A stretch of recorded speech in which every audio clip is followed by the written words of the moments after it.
Sandra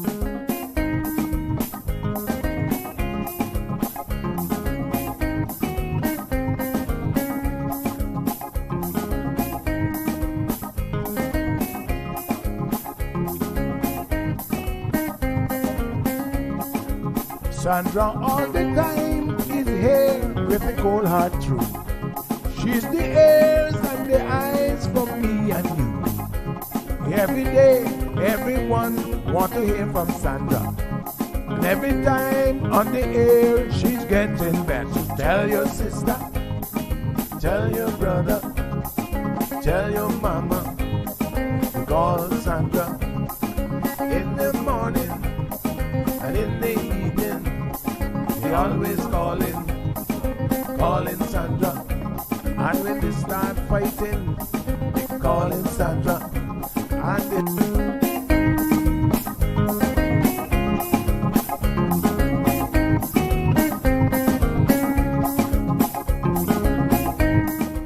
That's right, folks. Everyone is telling their mama about the cold hard truth. Welcome to another episode with more truth-telling, more problem-solving, and of course, more tea spilling than ever before. Sit back, students, grab your tea and turn up the volume because class is now in session. Call in at 936-2626 because your voice matters. Share your opinion on issues that matter the most to you.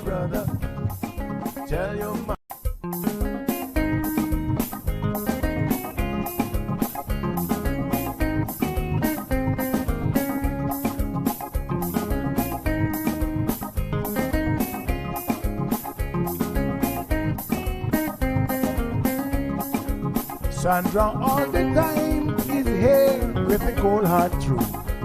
She's the ears and the eyes for me and you. Every day, everyone want to hear from Sandra.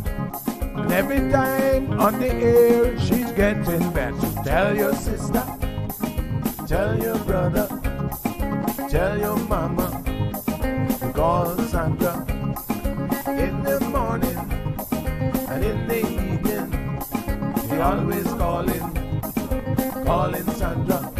And when they start fighting, they calling Sandra.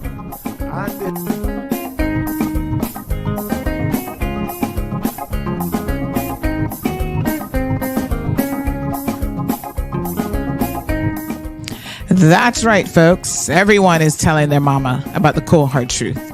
Welcome to another episode. Good morning, everybody. Good morning, K-Man. Y'all never want to hear me sing. Trust me. Not pretty. Hello. Hello. Happy Friday. Finally. All right. Hold on one second. Let me put in my headset. Okie dokie. That would help. Hello, Blake and Aaron. Good morning. Good morning to you. What's going on? Happy Friday. Yay. Yep. Friday. Audio, we're all good. Awesome. Yeah. So, cool. Yeah. Looks like sunshine today. Yay. Happy Father's Day to all the dads listening Oh, yes, that's coming up. in CMR land and on Bobo. Yes, coming right up. So Kind of snuck up on me this year, I gotta admit. it snuck up on you. What are you doing for your hubby?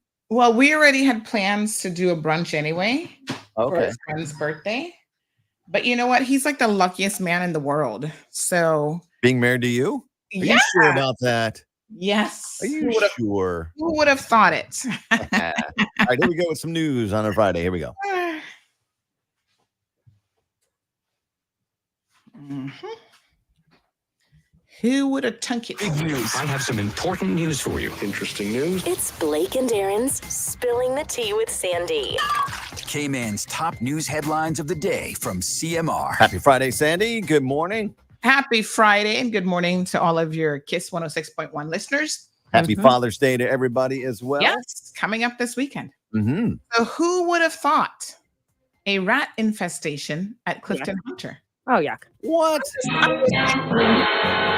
Get some cats. Sorry. my dramatic sound.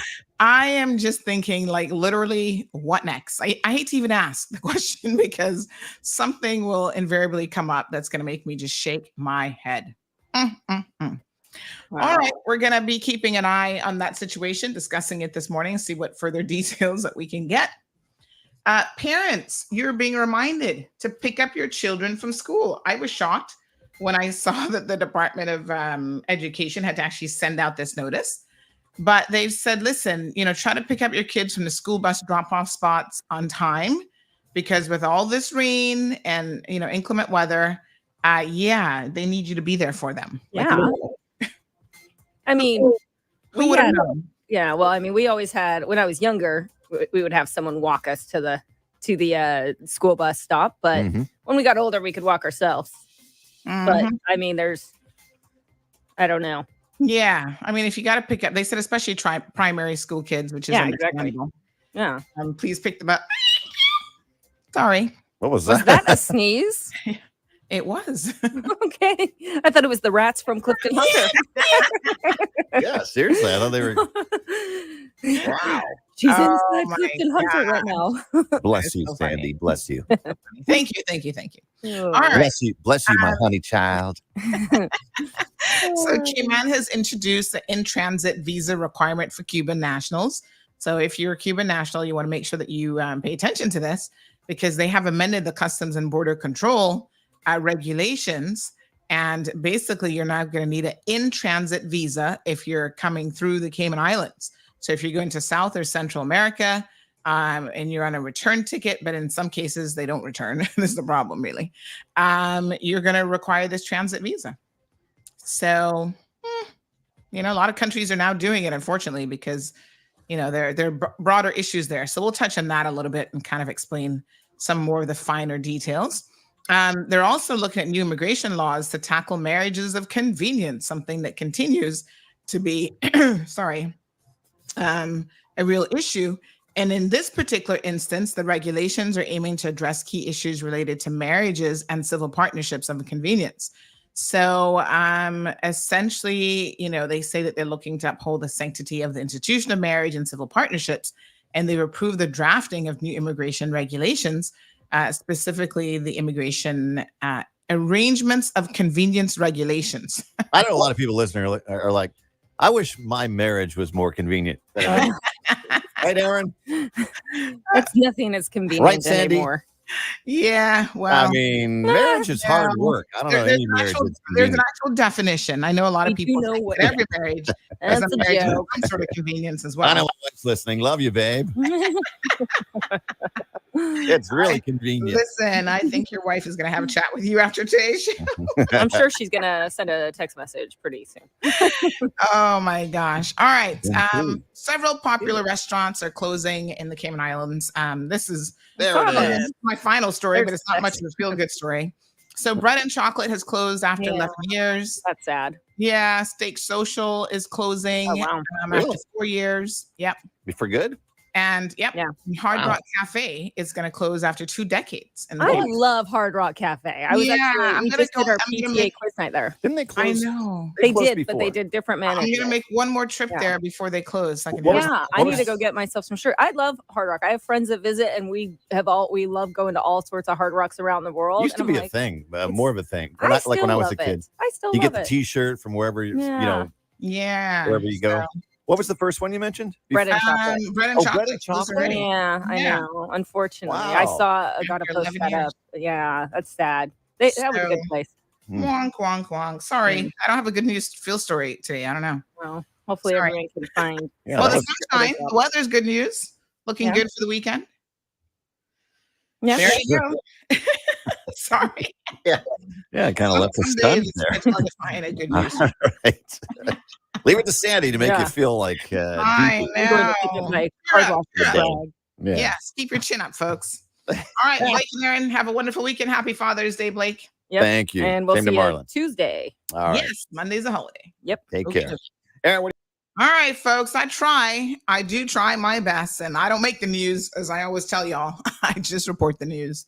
So some days it's a little bit challenging to give y'all some good news. Wonk, wonk, wonk. I still need to add that. Hold on. I need to add that to my my board of sounds, which I need to update. Anyway, can somebody add that to my to-do list for this weekend, please? Assistant Secretary, Mr. Zeus, can you please add it to my list of things to do, my to-do list? He's looking at me like, whatever. All right, folks, let me just send out the links to the what's up people before they start messaging me, because they'd be like, have you forgotten about us? We're here waiting. Hello, McFly. All right, I haven't forgotten you. It's just that sometimes the brain gets doing other things. So let me, before I get distracted, let me send it out right now. Yes, honey child, happy Friday. The weather is looking good going into the weekend. Yes, I saw a little bit of sunshine this morning peeking out. And I was thinking to myself, oh gosh, I'm so looking forward to the weekend. I want to go cycling this evening. Can I get back on my bicycle? Is the weather going to hold up? I'm really got my fingers crossed for it. And then I can get on the bike tomorrow morning. I haven't been on it in like over a week now. So I'm like, no, honey chill. Get back in the saddle, quite literally. Okay, everybody's good. Let's do a roll call. Hello. Hi, beautiful people. Where are my students at? Oh my God, that picture for today's show is like so scary. It's a close-up of a rat's little face. I'm torn with rats. People have them as pets. And apparently they say that they can be very clean animals. I'm not so sure. I'm convinced, but apparently they do have a reputation for like always trying to clean themselves, but because nobody wants to hang out with a rat, both literally and figuratively, they're always on that side of the equation. So they always got to be digging through the garbage bin to try to get something. But there is something about them that's a little bit, gives you the bejeebers. Mice are a little bit cuter, but not much, I must tell you. Ooh, honey child, I'm not into rodents. Although, ironically enough, my first pet of my own was actually a pet hamster. And his name was Oscar. And that's why I named my first dog Oscar. And I love that little pet hamster. I was like, oh, he's such a cutie patootie. Yeah, keeping him in his little cage for his own protection. And then his little teeth that used to grow like so long. Anyway, I'm not much into... Even gerbils are kind of like, I'm like, I don't know about them either. But anywho, we're going to talk about rat infestation in schools this morning. Lord have mercy. Government, y'all really have your hands full. So this is kind of crazy. Hold on one second.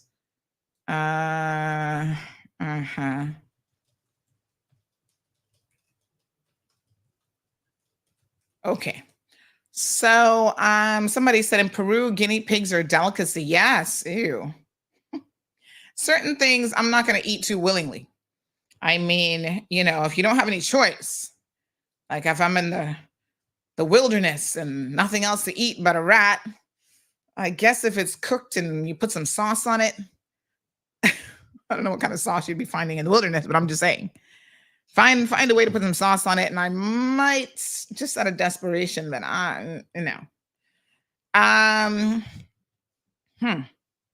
Oh Lord, where do we begin today? It's Friday. Happy Friday, everybody. At roll call, Miss Barbara, Evelyn, Wee, happy Friday. Stephen joining us from the UK. Alba, Brenis Diaz, Diamond Princess, Marshall, Strong Wilt in the house. Says one love. Aliano, Windsor Park crew. Siobhan, good morning. Olivia, Damaris, Dean Sinclair, Miss Pat, Anise, a pleasant good morning on this platform. Thank you. Good morning to you. Beautiful Debbie, Felicia Rankin in the house, First Lady Jayanne. Let's get it. Okay. By the way, Tuesday show, we should be back on the regular YouTube channel. Praise the Lord. Osia, good morning. Everton is here. Lots more other people just sitting back. Debbie Bodden also in the house, quietly watching. So good morning, good morning, good morning. How y'all doing, honey chill? All right, so yesterday ended on an interesting note. Let's start there by addressing what transpired. sometimes we got to wrap up a discussion in a subsequent show, as you guys may well know. So Miss Melba Nixon called in. Now, don't y'all be calling this woman this morning causing no trouble again, because I'm not really sure what y'all told her that was being said yesterday, but she was obviously very upset about her late husband. And, of course, you can understand the emotions involved. She said that she was with her husband from the very beginning. Is her husband Nixon's? Are they Kim and Brackers as well? I'm not sure. Y'all have to fill me in on my K-Man genealogical link-ups. But she's obviously from the Brack. Apparently, y'all were telling me yesterday, because I made the remark how much she sounds like her premiere. She sounds a lot like her. And y'all were saying, but Sandy, somebody, y'all are so funny. I got to read this comment. Hold on. So somebody said, someone said that,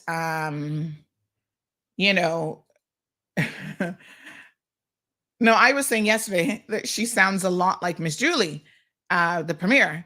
And y'all were like, yeah, they're actually related. Now somebody said an aunt, somebody said a cousin. So I'm not sure which is correct, but some kind of family, very close family. So I thought, oh, that's interesting, because they do sound a lot alike. I mean, when I was listening to her, I almost had a moment where I thought for a second there, oh my God, did the premiere actually show up on Mall Road? Wonk, wonk, wonk. So anywho, needless to say, she was very, very emotional about the situation, talking about the many contributions that her husband has made to this community.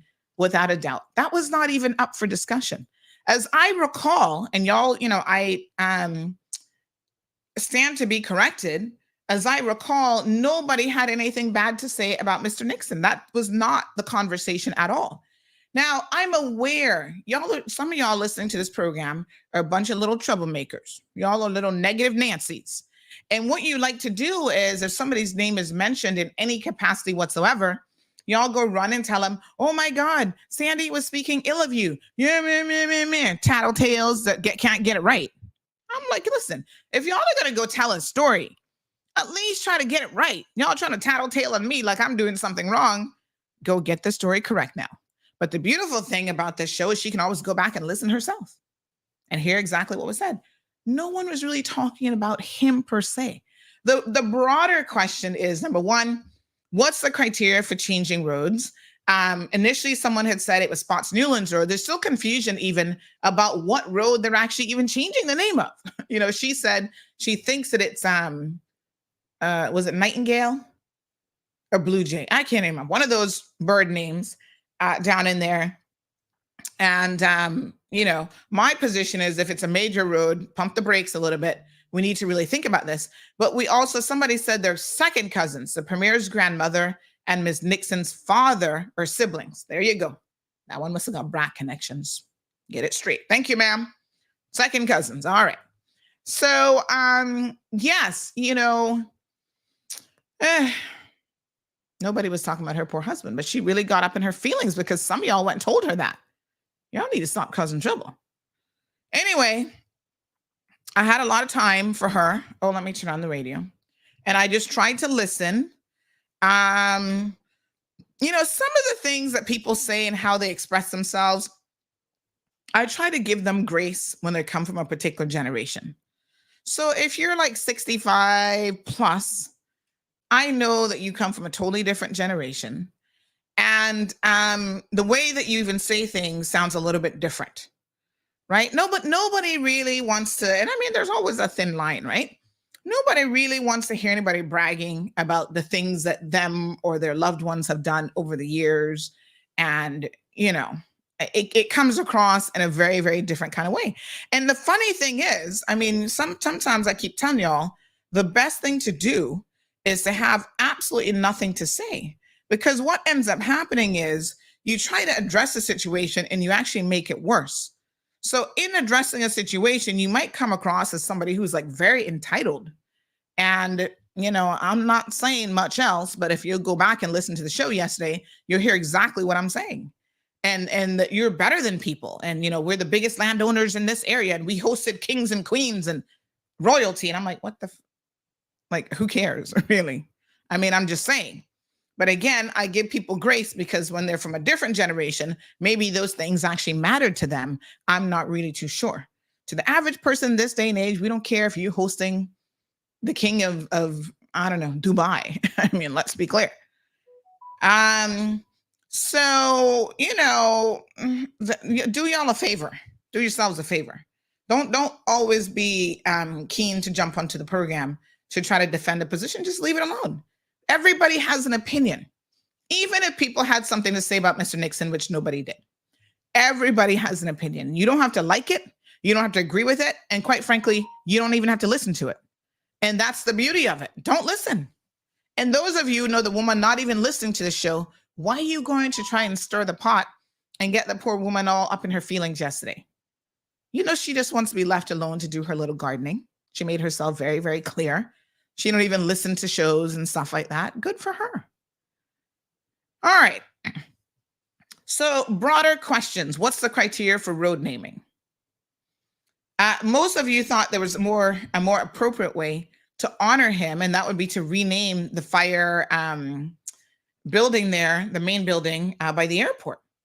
Now, not for nothing, but she said she had nothing to do with this. Thank you for the information.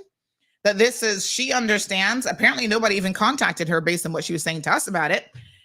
She understands that it is Minister Sabrina Turner who's actually, trying to get this done. Well, that's interesting to me because the same Minister Home Affairs falls under her, which includes fire service. Again, the more logical thing to do would have been to rename the actual fire building after him, and that falls under your ministry. It was interesting because someone in the comment section said, Sandy, when they change these roads, do they ever think about all the documents that we as residents who live on that road now have to go and change? Everything from driver's licenses to utility bills and this and that and blah, blah, blah. More work for people. I don't think they do think about those things at all. Okay. Well, as she was going on and on and on, this is why I tell y'all, sometimes you just keep your mouth shut. Okay.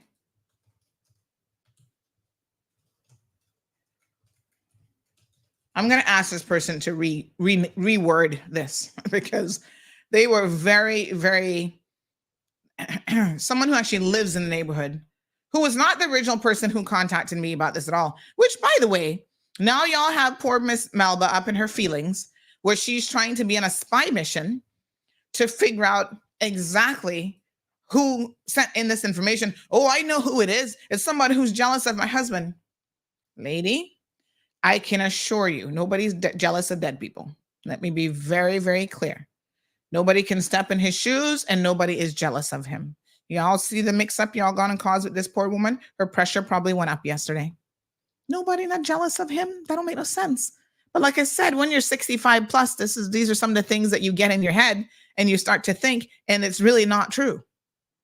This is just somebody who lives on the street and they're like, they thought it was Ponce Newlands and they're like, why is this road being renamed after anybody? It had nothing to do. They never even mentioned Mr. Nixon's name. It's just that his name is on the change sheet. And like I said, even the change sheet was a point of contention with me because I'm like, what civil servant was responsible for typing this up?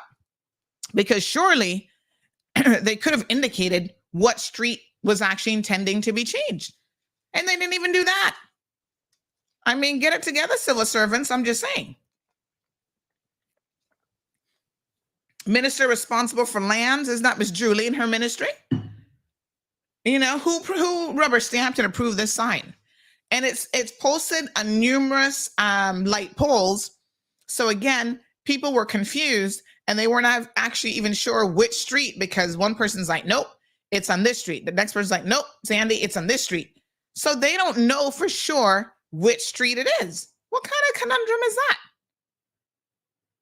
And then the other comment I made is we now live in 2024. It's about time that you allow objections to either be filed online or via email or WhatsApp or some other, modes of technology that people are actually using. Those were the central points of conversation. So no one was trying to disparage the late Mr. Kirkland Nixon or his family or anybody else. But you know what happens when people start to talk and they open a can of worms? All of a sudden, people who didn't have anything to say previously now come out with something to say. And I'm not gonna repeat what was said yesterday, but believe me, you, when I tell you, of course, y'all go run and claim that I said it. Don't start with me. Believe me, you, when I tell you that there was a lot of people who had some commentary on parties connected to him. All kind of stuff about land and taking land from people and this, that, and the next thing and blah, blah, blah. All I'm saying is don't open a can of worms, if you're not willing to deal with the fallout. How many times have I said it before? Just sit down and remain silent. You know, my aunt used to say sometimes, Sandy, silence is golden. And I'd be like, okay, auntie. Mm-hmm. The least you say, sometimes the better. So I hope I've made myself clear. This has absolutely nothing to do with Mr. Kirkland Nixon. Now, there are people who have indicated, somebody said, give that a kaboom. There are people who've indicated that they have objected. And they have sent me reasons as to why they objected. For the sake of not hurting her feelings anymore, I am not going to read that on air. Because like I said, I'm realizing that she's a woman of a particular age.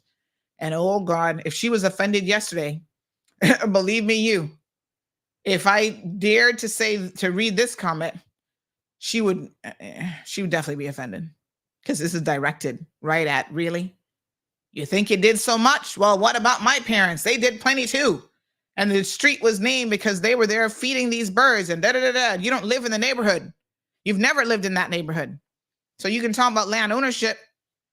You own a house that an ex-politician is renting, blah, blah, blah. I'm like, and I'm saying it as nicely as I can. Let me give you all another example of how Caymanians love mix-up. Boy, I tell you, we are a special breed of people. Not a word of lie.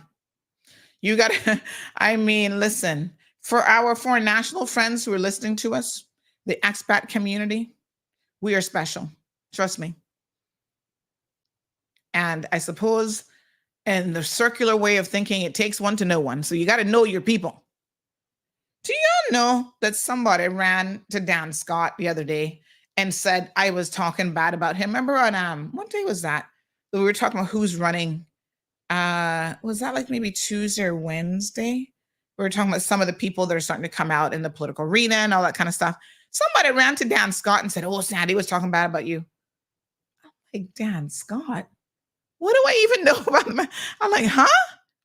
When somebody mentioned it to me yesterday, I'm like, Caymanians, y'all gotta do better. I said, thank God again, he can go listen to the show for himself. What was ever said bad about Mr. Dan Scott? That he's running in Cayman Brack is what we heard against Julie. What else was said? He's a former partner at E&Y. These are things that are a matter of fact, not opinion. And there's absolutely no negativity in that at all. Y'all need Jesus in the worst kind of way. I'm like, what do I have to say about the man? I was like, what? Well, first of all, him and Miss Lisa has some fabulous mango trees. Let's talk about all the positive things. They've got a beautiful tennis court I've been keeping my eyes on, honey chill. I would love to go and play on their tennis court. And they always have a really lovely Christmas event every year. I haven't been in a couple of years now. And they do stuff for Halloween for the neighborhood. And so I don't even know what y'all talking about. Y'all need Jesus. So when the person told me yesterday, I just had to shake my head and chuckle. What else am I going to do with y'all? I tell you. No, sir. All right.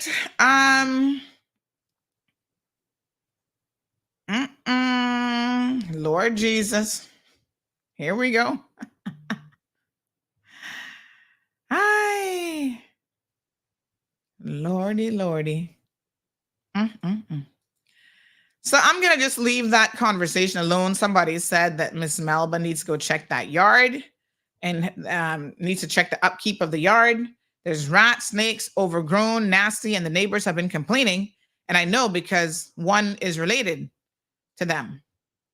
Wow. So if you're a landlord, ultimately you're responsible for these rental properties, honey child.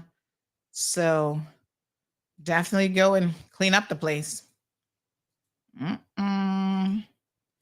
What a heat. What a heat. Like I tell you, when you start to open Pandora's box, everybody jumps in on the conversation. Lord Jesus. Take the wheel. Take the wheel. All right, we're going to move on. I don't have anything else to say about that subject. Leave the poor lady alone. Let her relax in peace. She's probably out gardening this morning. Somebody said make her go garden that rental property, and so be it. Okay. Let me see now.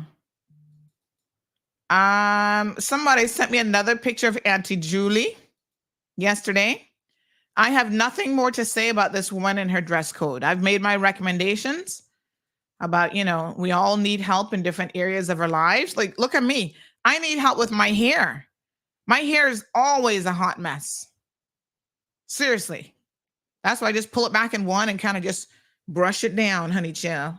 Once in a while, I'll part it in the middle and make my life easy because I know this is rough. If I was in a public position where I needed to always look good, and trust me, this is not one of those positions, I would have to make more effort with my hair. And I might actually have to get professional help to do so. Yes. I mean, I'm just saying, not for nothing. But, I would have to know that a certain amount of my monthly budget is going to have to go towards the hair and the nails because the nails always look jacked up. I'm going to be honest with you. I'm not into fake nails, but I could do a better job of getting manicures more often. Look at that. I just can't be bothered. So I'm just saying, if I was Auntie Julie, then I would know I'd have to spend more time up in the salon or at least have them come to my house at least once a week for the nails. Pedicures can last a little bit longer. And, then I'd have to try and get y'all to help me with the hair experience. Poor Rocio done gone and left me now. She's rolled on. So, Lord Jesus, I don't know what I'm going to do. All right. So, yes, I saw the picture. I'm going to just show you all the picture and I will have nothing to say. I can't help this woman. I'm not a stylist myself. God knows that. And so therefore, I've made my recommendations about hiring a stylist or, even listen, this doesn't be a formal stylist, but we have people in Cayman. I'm going to give a big shout out to Kevin Dawkins. He's kind of a stylist. He tries to style those Miss Cayman girls. So he's good with fashion and always looking good. So perhaps he could offer and render his assistance for, mere pittance. So somebody sent me this and all I could do was shake my head. And I said, I am not going to say one word. I'm going to just keep it moving. Lord, help us. All right. I like a floral print now, but I ain't got nothing else to say. Not a word. Not a single word. Y'all leave me alone. Cha. Shaka Zulu says, the haters do not miss a show. Snakes. You know what, though? I must say, somebody said, what a way to ruin a Friday morning. Judy Sana and her flowers. Lord Jesus. Oh, look at this young man says, what's wrong with what she wore? You need fashion help too. You need the fashion gods. If you're asking, if you have to ask, you need the fashion gods. Zeus, what's all that noise you're making behind me? Anywho, yes, we don't worry about the haters because we know they increase our numbers because all they do is sit down and watch us. So I'm like, thank you. for allowing those numbers to increase every single day. Bless your little heart. Like, seriously, that's beautiful. Oh, God. I love when they do. Somebody was telling me that apparently Wendy over at CNS did a story on the premiere, his comments on her show. I guess Wendy must have went back and listened to it. I don't know that she's a regular listener, but clearly the former premiere was on the show. So she went back and listened and did a story off of that, which people do all the time, you know. So Jeffrey, you need to behave yourself. So anyway, I chuckled when someone sent me, and you guys know, I've told you this before. I legitimately, let me go to CNS. I'm going to go to CNS. I don't tend to really visit. I don't have time. I'm going to be quite honest with you. And I don't really, British citizens can still register for UK elections. Oh, who cares? So, yeah, so she did a story about absurd attack on NCA, a corrupt initiative, says Panton. So it's based off of his appearance in the program. But what had me chuckling, because somebody sent it to me, and I said, oh, let me read this one. I wasn't actually aware that she'd gotten it from her show, but when I started to read it, this is how Wendy described us. Now, you know Wendy's a little bit shady. Not a little bit, she is shady AF. Trust me. This is what Wendy had to say. This is how she described CMR, the cold hard truth. She said, appearing on a local social media video show. What is a social media video show? Wendy, get with the times. It's now 2024. It's called a talk show. And yes, it's on social media, but it's also on radio. So technically, and I'm going to message Wendy this morning. I have that type of relationship with her where I can call her out and tell her about her behind. Technically, it's a talk show. Technically, you're wrong. It's not a social media video show. Wendy, there's certain words that we can add to your vocabulary here, because I mean, you're a great writer, but it strikes me that you might be missing. You could have even called it a podcast. That would have been more appropriate. It is a talk show. We are recognized as a talk show. We're on radio. We're on social media. You don't have to be on radio to be categorized as a talk show. Just call it a talk show. But it seems like Wendy's trying to be a little bit shady with that description, but she can go right along with her English humor and be as shady as she wants. Again, look at who giving you your stories, girl. If it wasn't for us, you wouldn't have had that story. Wonk, wonk, wonk. I'm just saying. So, that's fine. Call it what you want, honey chow. You'll be fine. Good morning, caller. Oh, hold on. I can't hear you through the board. 1 second. Let me unplug and replug the cord. Yeah, you there you go. Like you did sound like you were down in a hole. Yes. Worse yet, you sounded like you were in a hole. There you go. Well, I wouldn't want to be in a hole when I say correction, number one talk. Oh! Hello. All right. Thank you very much. Respect. Yes, Wendy, put a name to it. Just call it the cold hard truth. And in fact, you should have just linked us in the story too. Give us some shout out. Link us. And as Danny rightfully said, not just any show. Came out as number one talk show and number one news source. Wonk, wonk, wonk. Maybe she's up in her feelings a little bit. I'm just saying. All right. It's Friday. So y'all know Fridays can turn up a little bit. Now, I'm not going into any overtime. Y'all don't even get me started because I know y'all like, Sandy, I can see some overtime coming. No, I got a meeting. Lord Jesus. Good morning, Miss Barbara. Happy Friday to you. Blackberry says that was Wendy's underhanded comment, a low-key diss. It wasn't even low-key. That's like a straight-up diss. And I will have a word with Wendy about it.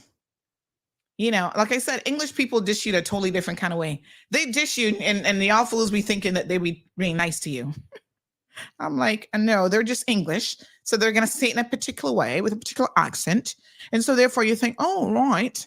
Oh my gosh, that sounds so nice. I don't think so, darling. All right. Siobhan says a lot of people are shady AF, unfortunately, and just bad-minded. Miss Sue says, Juju, unbelievable, a mess. Jeffrey says, oh my, is that a house dress that she has on? Felipe says it looks like it came out of the 1940s. Lord have mercy. Watch out for the bees. What bees? Romeo says that's truly enough for the Turtles Club. Oh my goodness. What a heat. Cassius says CNS has a disgusting bias and likes to put their own spin on things. As a supposedly media house, they're far from balanced. Just the article about the proposed changes to the MCC is not factual. Well, Cassius, I haven't read her article, but you have to tell me what elements of it are not factual. Listen, everybody this side of the moon knows that CNS goes hard for the environment and they're anti-development. Listen, everybody, I suppose, has a slant in certain things, and that's what it is. Now, that does not mean that everything that's in an article is inaccurate or whatever. I mean, let's be honest, she got a scoop up on the fact that they were having these secret meetings, which none of us know anything about. Well, I mean, I had heard, but I hadn't heard that they had gotten that far in terms of what changes they wanted to actually make to the National Conservation Act.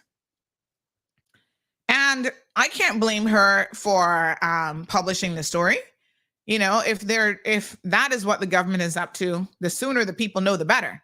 Because they're going to try to pull a fast one on you where they're going to fast track the consultation process and try to make it a done deal. I can tell you what. Some of these MPs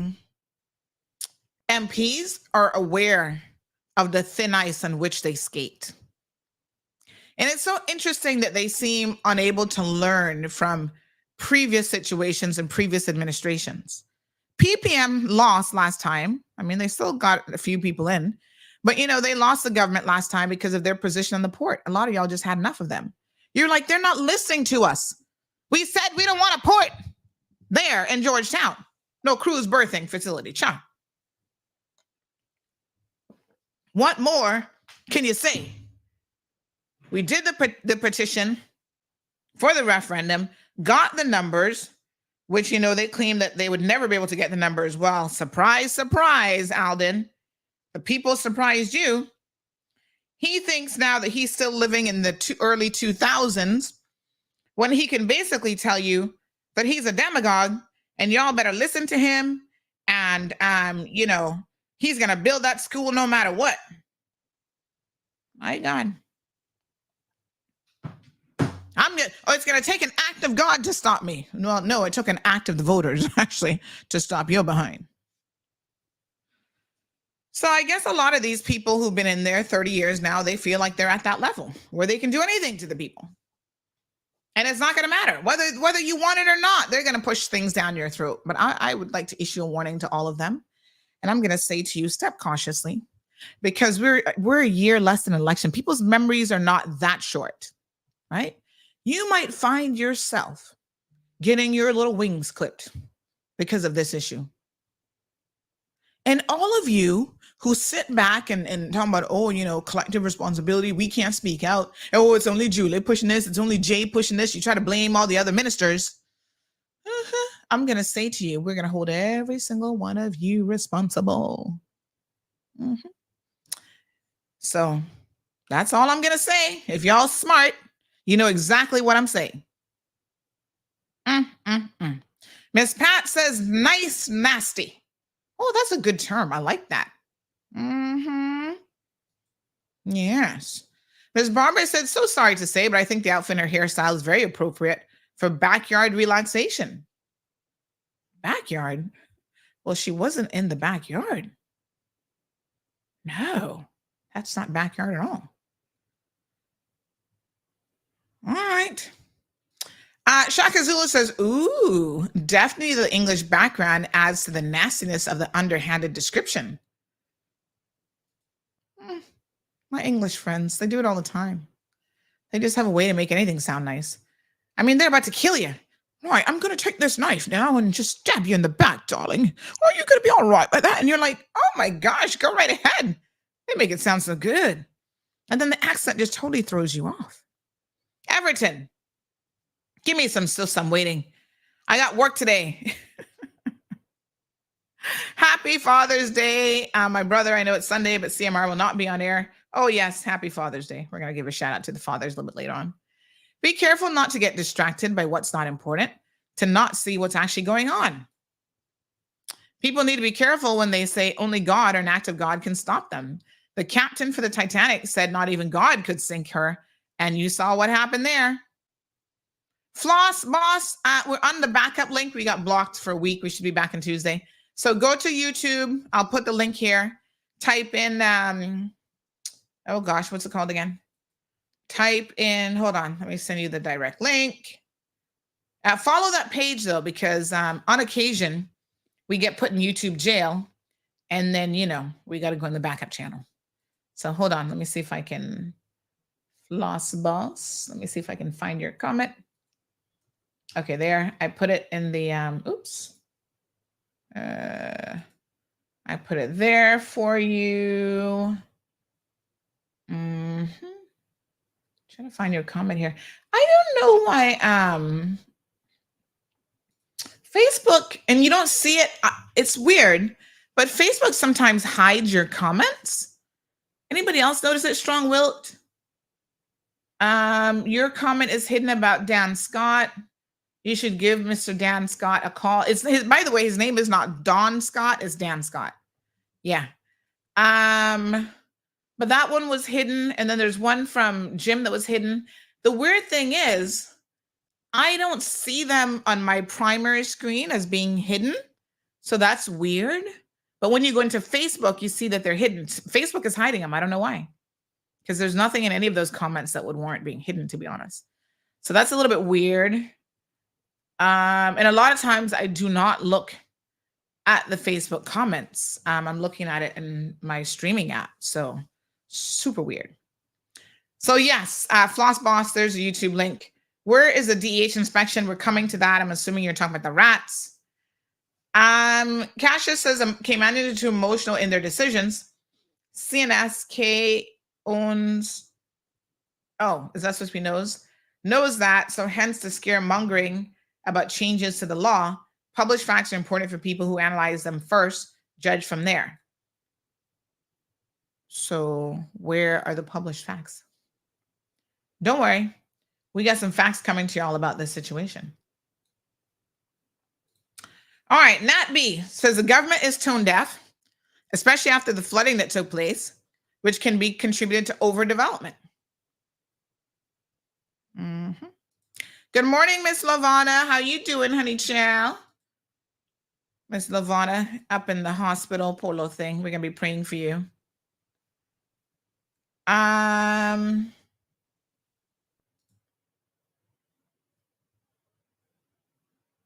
So somebody says that, but you made a story from her story on Monday. I think Renee did. And you didn't link her, just saying, also, she's not shady. We'll agree to disagree on that last comment. First one, fair enough. That's not a problem. Second point, we'll agree to disagree. I think that she's being shady AF. Don't take it personal. All right. Barbara says exactly why I said that the only appropriate place for that outfit would be her backyard. Live Happy said, I must say this outfit is much better than the last one. Let's give her that. She's trying. Oh, yes, sporting. All right. Let me see here now. Everyone say something because it's happened to me. Shaka Zulu says almost all of these social media platforms are shady with their antics, messaging restrictions. Yeah, I mean, like I said, I'm not sure what's going on. I didn't see anything that anybody was saying in any of the comments that were hidden. So it's just weird. But I still do see them here, which is pretty weird. All right. Yes, we're all going to be praying for Lavana. She needs to have a little procedure for her back to give her some pain relief. All right. Let me see here now. Okay. Let me see. Uh-huh. All right. Let's keep it moving this morning. We got so much to talk about, honey child. Hang it in there. Health City is treating me really well. Aw, that's awesome. Yeah, nobody likes to be in the hospital. Trust me. I know. Okay.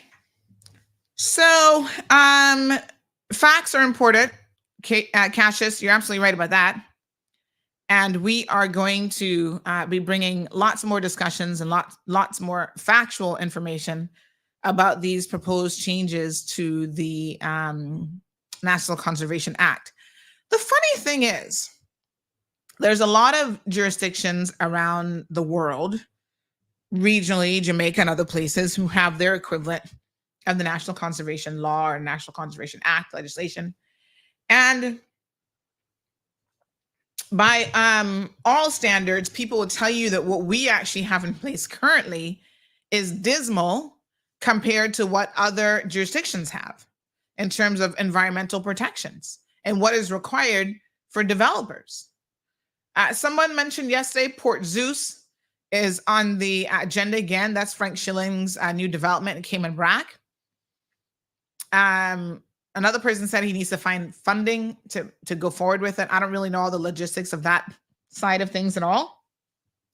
But, when you're doing things like building ports and develop any sort of development, in my honest opinion, you should, as the law requires, consider the environmental impact. To say that to hell with the environmental impact, and I do find it shocking that the one change that's coming on this round, and it will start here and it will continue. This is not going to be, oh, we're going to change it now and then that'll be it, right? The watering down is going to be a gradual process. And so I'm very, very surprised that government starts with themselves. And I suppose the tactic there is to start with us so that it doesn't look like we are trying to do it for the benefit of developers. But in my opinion, that actually makes it worse. That the government would say, we don't want to have to follow any laws, but everybody else should. I'm like, what? That don't make no sense. So we don't want to have to consider the environment. And the crazy thing about that is government is more likely to have projects that are massive, such as the East-West Arterial. So they get rid of the requirement to have any EIA, and the East-West Arterial will just go through and rip up everything, and nothing can be said or done about it. I'm shocked that the government has taken this position. Well, not really, but I mean, strategically, I question their sense. But listen, they've told us. We've had Chris Saunders, Jay, even Kenneth has said, just put the road through. We don't care because you need to get an hour extra in traffic or extra sleep or whatever. Wow. It's kind of crazy. We got to start thinking about, forget future generations. Look at what's happening to us now because of decisions that we're making. So listen to people when they tell you something. Listen very, very carefully when they tell you what their position is.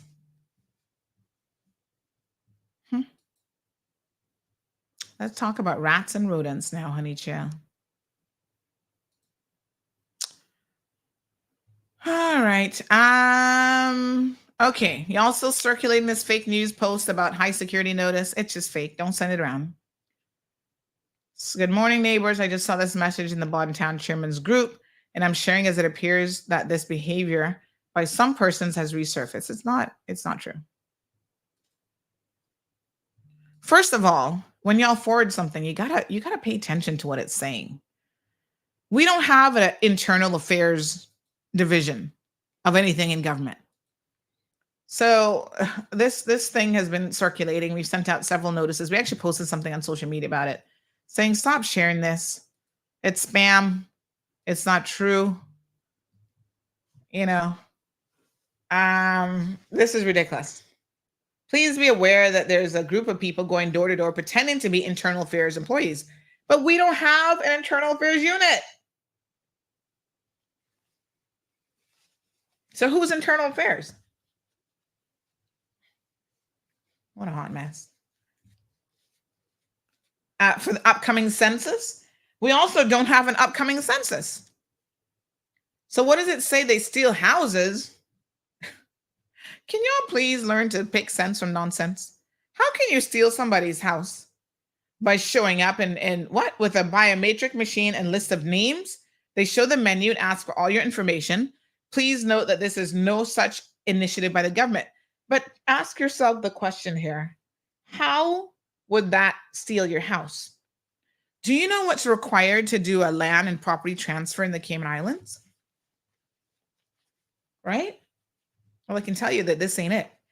Unfortunately, what this does is this undermines, when there is a census, this undermines people's trust in the ESO and the people who are conducting the census. So let's not forward these things. It's not true. Right? It makes people even more paranoid. Jonathan says that's a very appropriate segue from talking about politicians to talking about rats and rodents. Jonathan, it was not done intentionally, but you're not the only person who picked up on it, smarty pants. Here's another smarty pants comment. Says, when I heard that you were about to talk about rats and rodents, I thought the topic would be politicians and chief officers. Yikes. Y'all not easy boy. No, sir. Diana says also, why would internal affairs be going door to door if we had one? They wouldn't. Not at all. All right, give me a quick second here. I need to grab my little chair, and then I'm going to come right back to you. Honey chill.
All righty, I'm back.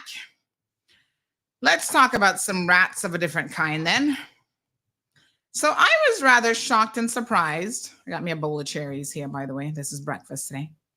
I was rather surprised when somebody said to me that they have a rat infestation problem at Clifton Hunter. I said, Lord have mercy. What next?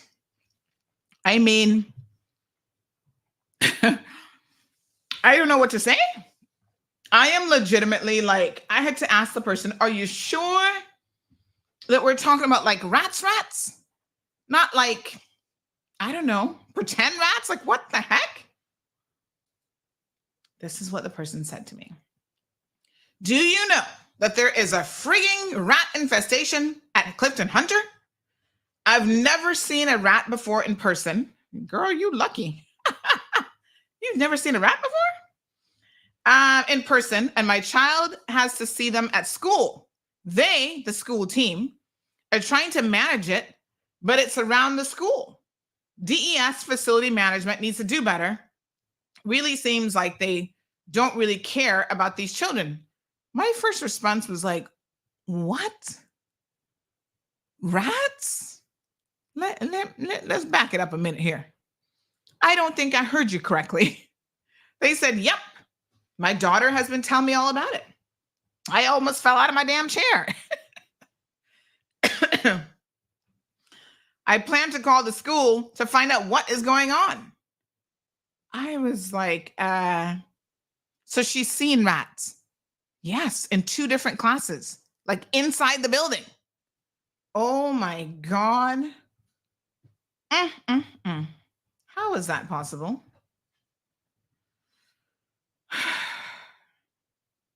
Wow. Hot mess. All right. Well, everybody says, like I said earlier, that rats get a bad rap for being unclean. But the truth of the matter is,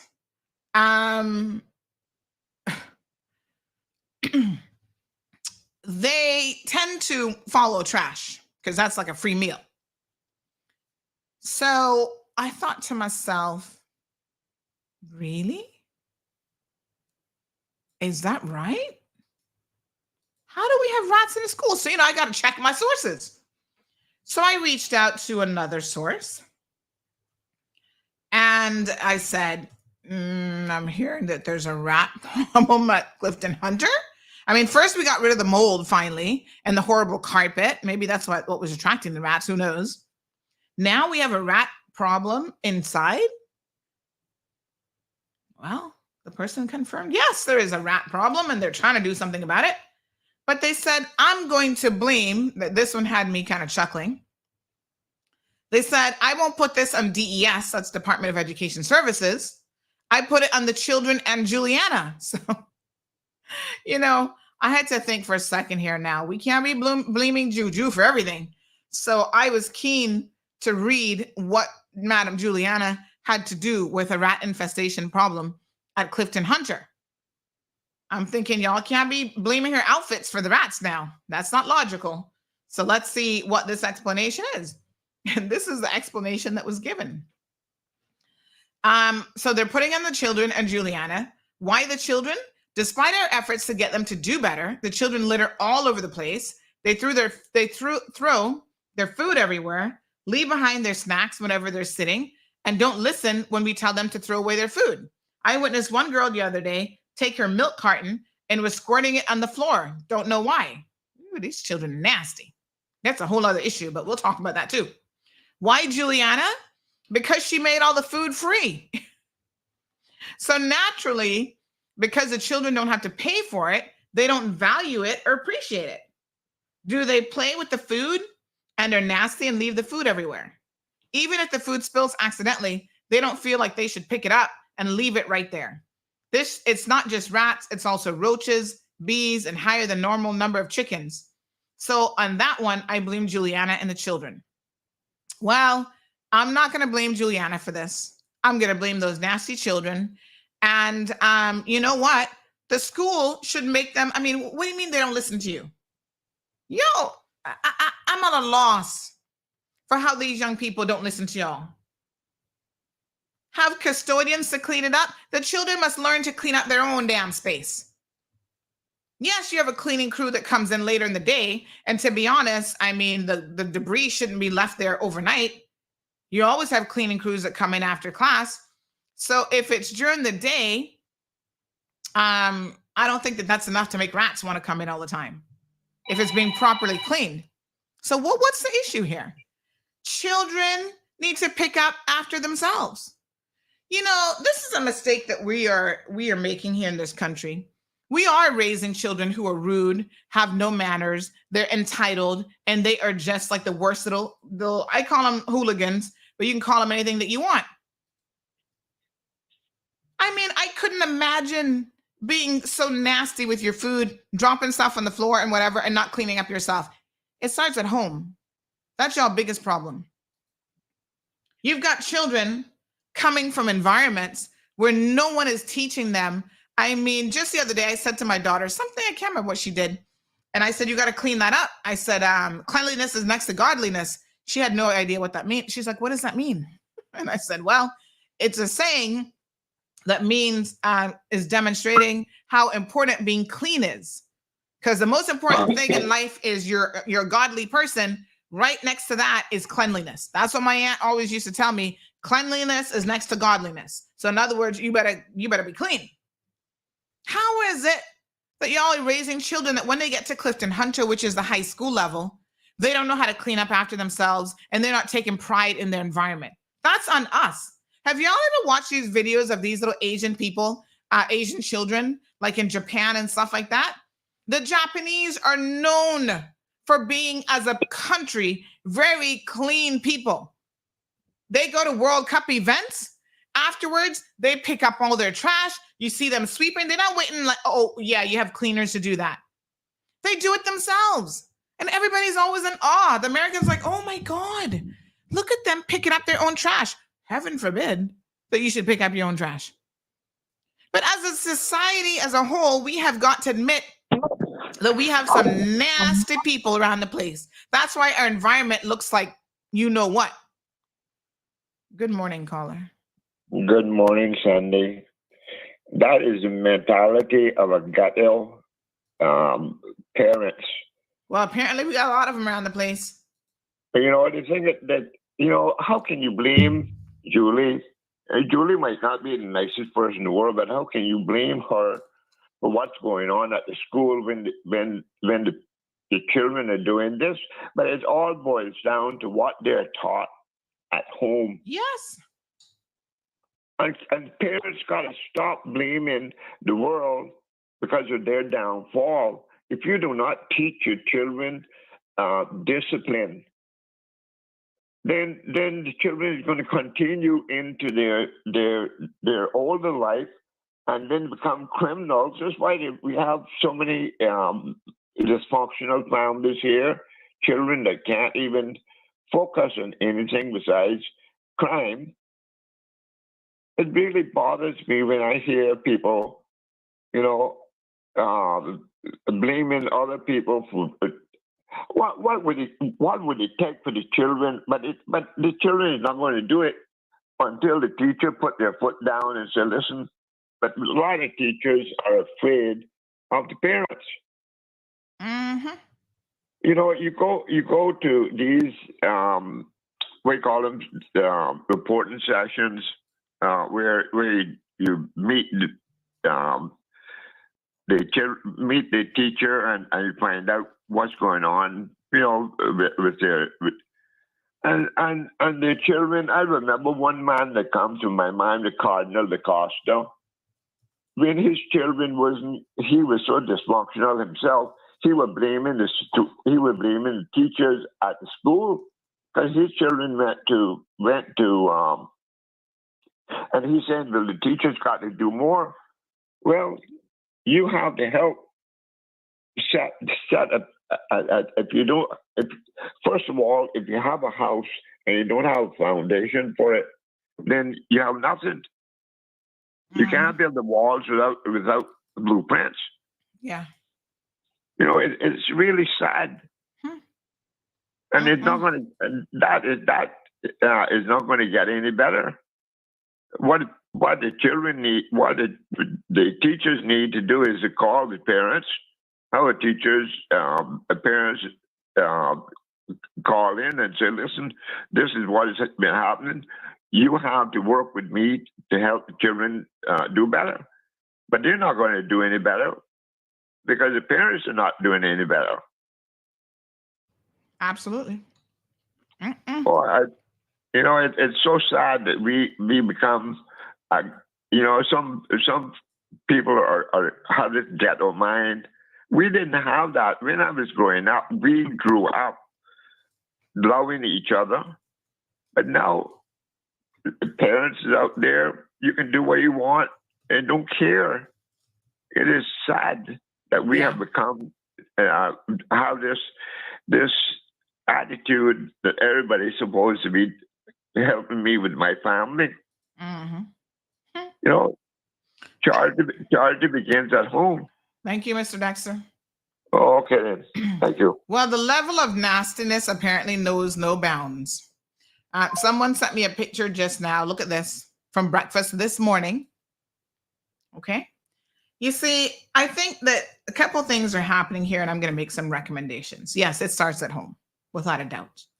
Parents need to take 90% of the blame in this situation. Yes? Because you could not possibly be raising decent children at home who were cleaning up their rooms, cleaning up themselves, living in clean environments, and then they go to school and act like this. This would be outside of their conscious behavior. They would feel a way about doing it. If you can't do it to your own place and your own property, you're certainly not going to go out there and represent your family and your community in this nasty way. So I say give parents 90% of the responsibility here. Parents, y'all need to step up to the plate. Apparently, y'all don't even want to pick up your children on time. Government has to make an announcement. Can you please come and pick up your elementary school students from the bus stop on time?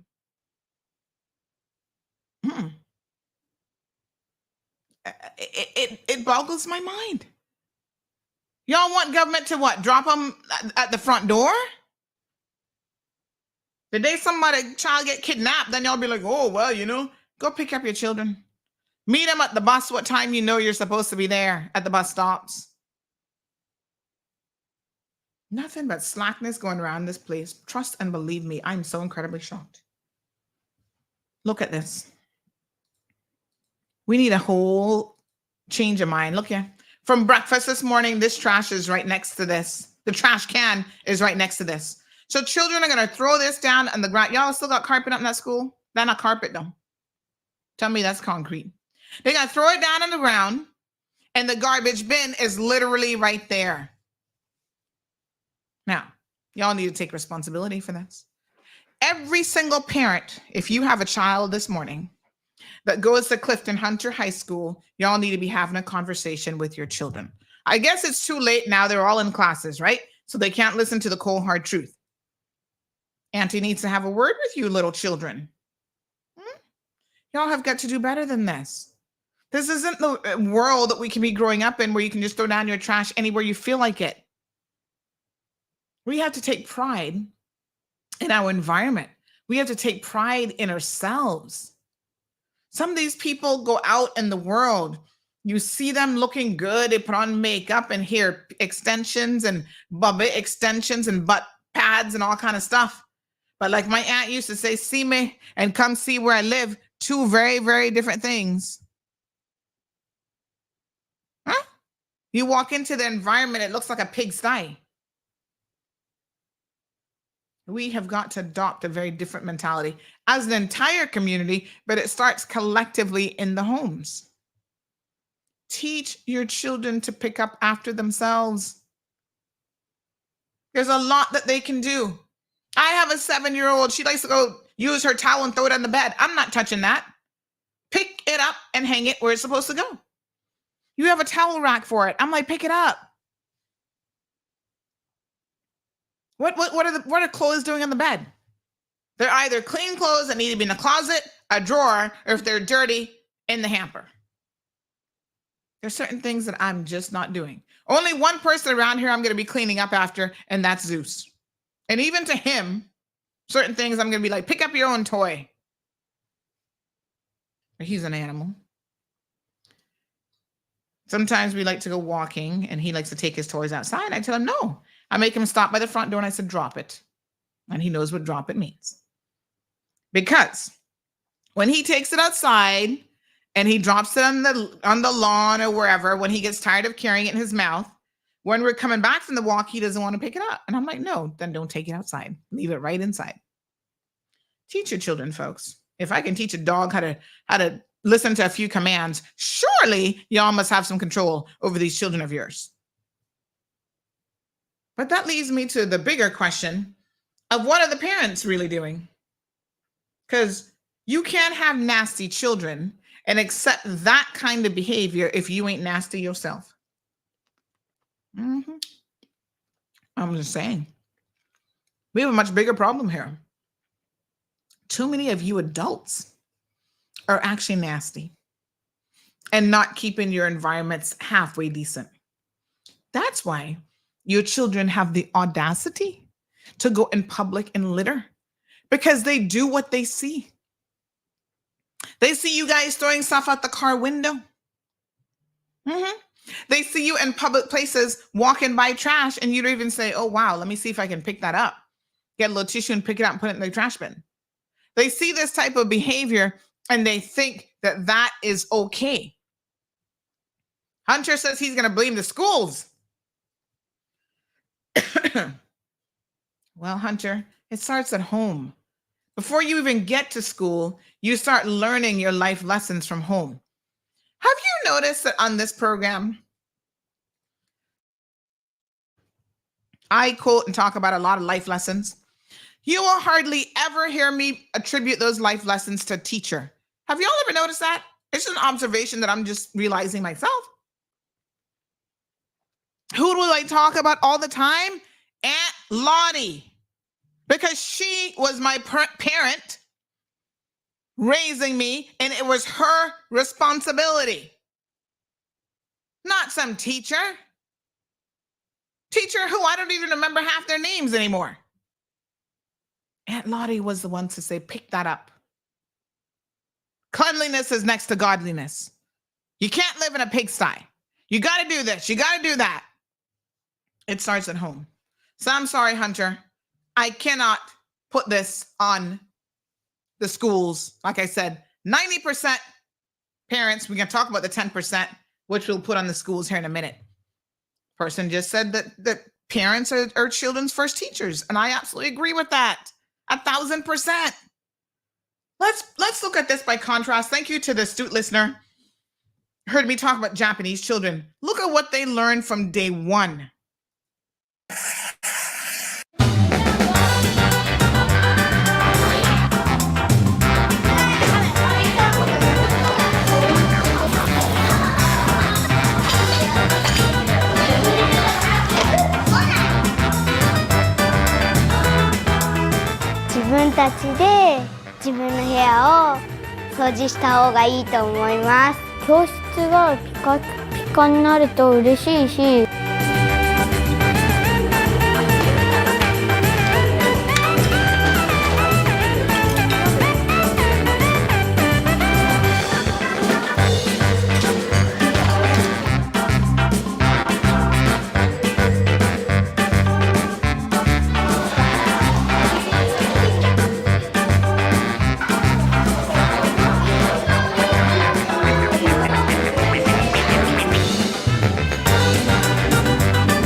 自分自身の手でできるようにするためなので、しばらくはこのまま続いていくのではないかと思います。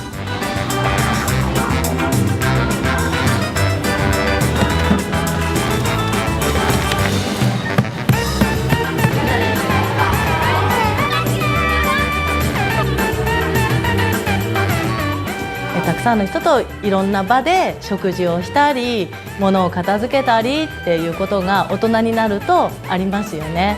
それを子どもの時から少しずつ身につける。褒めてもらってありがとうとか言ってくれて嬉しい。ありがとうございました。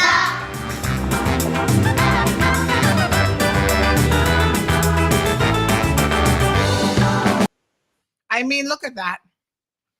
These children start out at the earliest age, learning how to clean up for themselves. They're serving the lunches themselves. This is what we should be trying to emulate. It's so amazing how this little rock of a country has 100 and 30 something, 180 something nationalities.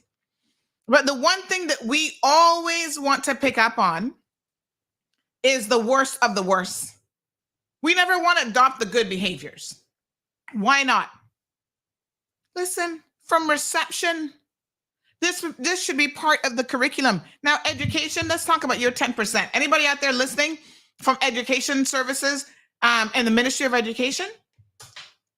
Let's do a little revamp of the curriculum and include cleaning up after yourself as part of the revamp. And parents, not a single one of you who are responsible for the 90% of this mess need to complain when it happens. Encourage it. This is good. Allow your children, you see how they say, well, it's our classroom, it's our environment. They're taking pride in their work environment, in their study environment, in their classroom, because they're learning that from day one. So it's nothing unusual. By the time they get to high school, it's a routine thing. Good morning, caller. Morning, Miss Andy. How you doing? It's Hunter. Hello, Hunter. Hi. No, I just thought it was funny because I was saying that, in my opinion, I blame the schools, and I think we need to make more of an investment on educating our teachers, because that's how other countries are improving their education system, right?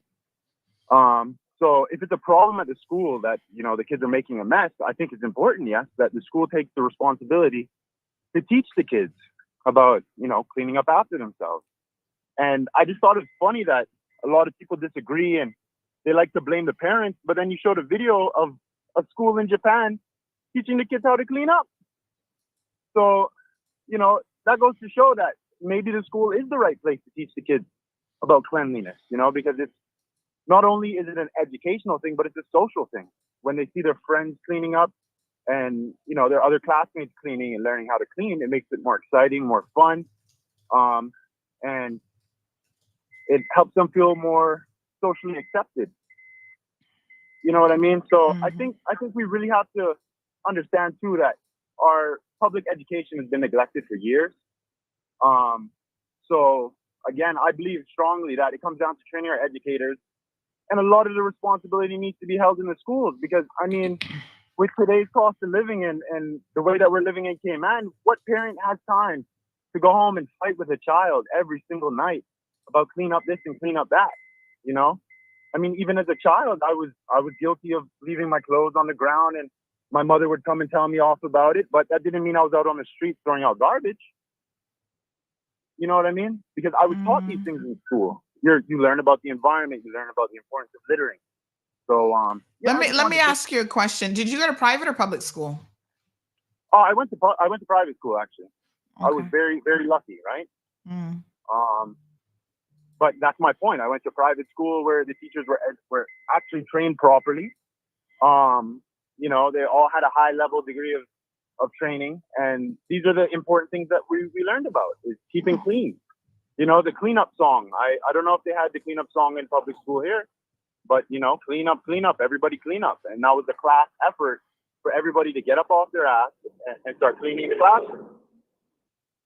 So it's easy to blame the parents when some parents are struggling, right? But it's not fair. If they're all going to school and they're learning the dirty ways at school, what does that help at home? So that's all I have to say. It's quite ironic that you would tell me, and other people would tell me, that it's the parents' fault. It's the parents' fault. But then you're going to use Japan as an example, and they're teaching the kids to take out the garbage in class. All righty. Thank you very much. You. Have a good day. You too.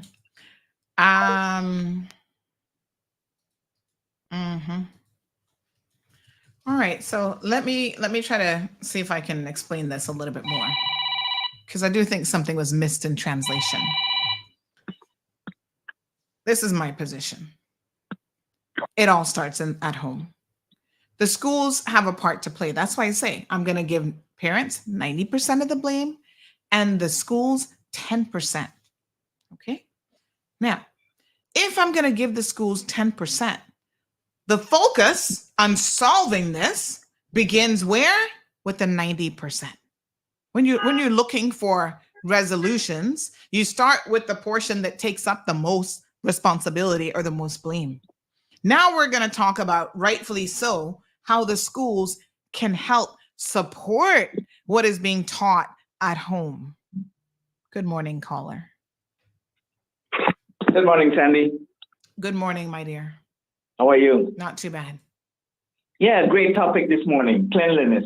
Mm. I mean, I can tell you, the whole island is in a mess. Okay? Garbage is everywhere. Mm-hmm. People are and just throwing beer bottles, beer cans, drink containers. Exactly. Who are we going to blame for that? The schools again? We can't blame the schools for that. No, exactly. Well, it comes back to exactly what you're saying, right? It comes back to the parents, and it comes back to being taught from at home. The home is the first institution of learning. Mm-hmm. Before children get to school, they are supposed to be taught certain things at home. But if the parents, and I can't say the word that I want to say, Mm-hmm. but if the parents are nasty, Mm-hmm. they cannot teach their children otherwise. Mm-hmm. In other words, no matter how much is done in the schools, if the foundation is in the homes, they're still not going to take it up.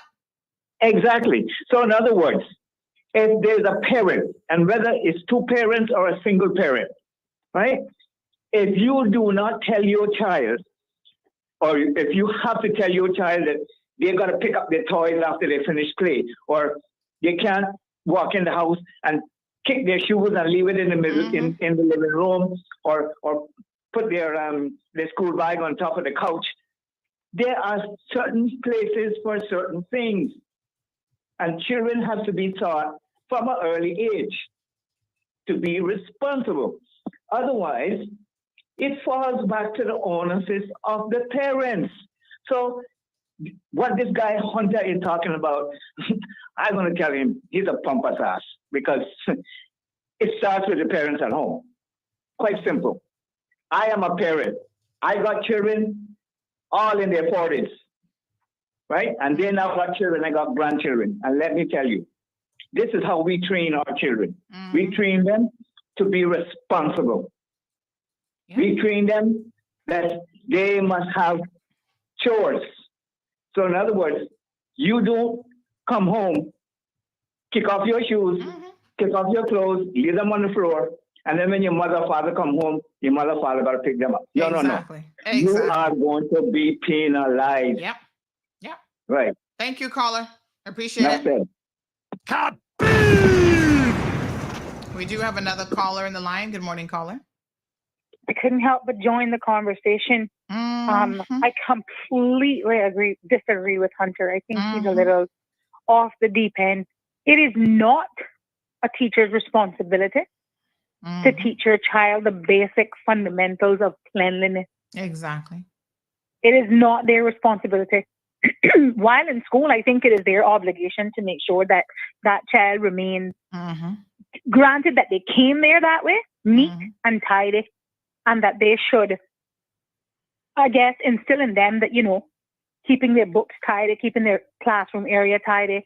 That's how I was raised from primary school straight up to, I think, high school. But I think a big part of the problem here that we're missing and nobody seems to be talking about it is everybody wants to raise their children different than their parents raised them. I'm not going to do what my parents did to me. Part and parcel of the reason why most of us have gained as much success as we have is as a result of the way we were raised. I'm not saying that all of us, that's the case for all of us, but for the most part, I believe that. I hear you speak of your aunt often, not so much your parents, but part and parcel of the way you turned out to be as successful as you are, I am sure is no doubt in part to Aunt Lottie. And so for me... Well, to be clear, let me clarify this in case anybody missed that memo. For 15 years of my life, I lived abroad, and she raised me during those very fundamental years. So as far as I'm concerned, she is my parent. She was not biologically my parent, but she taught me the life lessons, as you rightfully said, that I needed to set as a foundation for everything else I did. My grandmother, God bless her soul, she's passed on now, but she would always say, poorness and nastiness don't have to live together. Poor and nasty are not mutually exclusive. And, and so, but the issue that I think that we have now versus back then, there are so many of us, myself included, with domestic helpers in the home. I grew up with a domestic helper, but my parents, in fact, I got a good whooping once when I told my helper that, she told me, come do this. And I said, that's what my dad pays you for. Well, I got the whooping of a life. Yeah. How stupid, right? I got the whooping of a lifetime, but it was very clear, and it is the same in my household. I have somebody here to assist with the oversight of you doing the things that I've set out for you to do. That's right. There's some things that my kids, I wouldn't expect them to be able to do, but there are things that they're going to do. And to the end that they can't do them, they'll lose them. Yeah. It's that simple. So a lot of us are having helpers in the home, and we as parents too have just kind of said, well, it's the helper's job. That's really right. Isn't. That's right. That's it right. Really and we isn't. need to talk about that. Let me be very, very honest here. As Caymanians, again, this goes back to our sense of entitlement. Every Caymanian, no matter how poor you are, must have a helper. Have a helper. Yeah, we complain. Somebody was saying to me the other day about, I think it was Bermuda. I'm stand to be corrected, but they were saying that in Bermuda, they don't raise their children with helpers like in Cayman. So even when they talk about like the things like the minimum wage and who's going to get paid what, they do not, 99% of their household don't have helpers. That is something that is for the elite of the elite, the 1%ers. In Cayman, everybody got a helper. And we want the helpers to do everything. We want the helpers to raise their children. There are a lot of households, mine included, who without a domestic helper, it would be pretty near impossible. My kids are still very young, and I'm a professional working person, right? So my domestic helper is essential to my household. Yes. But it has been clear from the day she came to work for me that I am the parent and you are my right hand. And what I say go. When I'm not here, what she says is what it is. And my helper is an extension of my family. My children understand. My children help with laundry. My children are responsible for cleaning their own rooms. But I have a helper. I have a helper. I don't have a slave. Let me be clear. And I tell that to my children. She's here to, like what my dad said, she's here to make sure that you do what I told you to do. She's here to oversee. And I think that's part and parcel of the problem. But this idea that we're going to cart our children off to school, we want the children to teach them, the teachers to teach them to get an education, and we want them to teach them everything else in life. Skills that we should be teaching them. But then on the flip side, we also have, when teachers are saying, like I had a teacher message me and say, hey, your daughter was playing in the rain and I'm concerned that she's going to get sick. Well, surely when my daughter came home, I rang her air about it because that's not acceptable. That's just not. But on the flip side, we have those parents who they don't even want the teacher to speak to their child. They want to go. They want to go down to the school. They want to go down to the school and fight down the teachers and tell their children that your mom has said.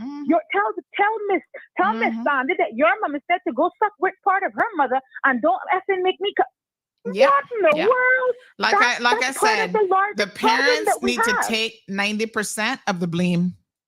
Anything to do with your children, automatically take 90% of the blame.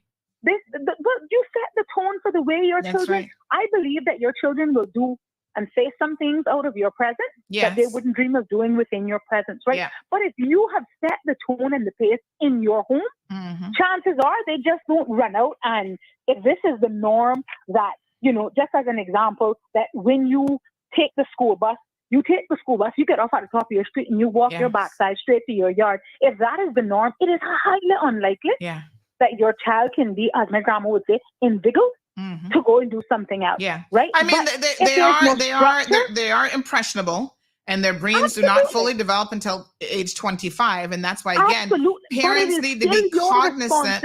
Right. But it is still your responsibility. And parents need to be cognizant of that. Right. And this is one of the reasons why I must also tell you that as a parent, you need to know who your children are keeping company with. Know who they are spending time with. When you hear them talk about their friends, pay attention to the names. Ask about their friends. because they will clue you in on a lot of stuff that's going on with their friends. And sometimes you got to tell your kids. My daughter said to me just this morning, I was cutting up some fresh strawberries for her little lunch snack because Miss Stacy's doing something else this morning. And she said, oh, can I get the fruits that are like the strawberries and stuff that are I guess they're like the freeze dried ones or whatever, like the ones you get them with snacks with nuts and whatever. And I said to her, you know that those go through a process which makes them way less healthy than a fresh strawberry. I said, if you're going to eat a strawberry, don't eat a processed strawberry or hydrogenated or hydro whatever strawberry. Just eat a fresh strawberry. I said, this is the healthy.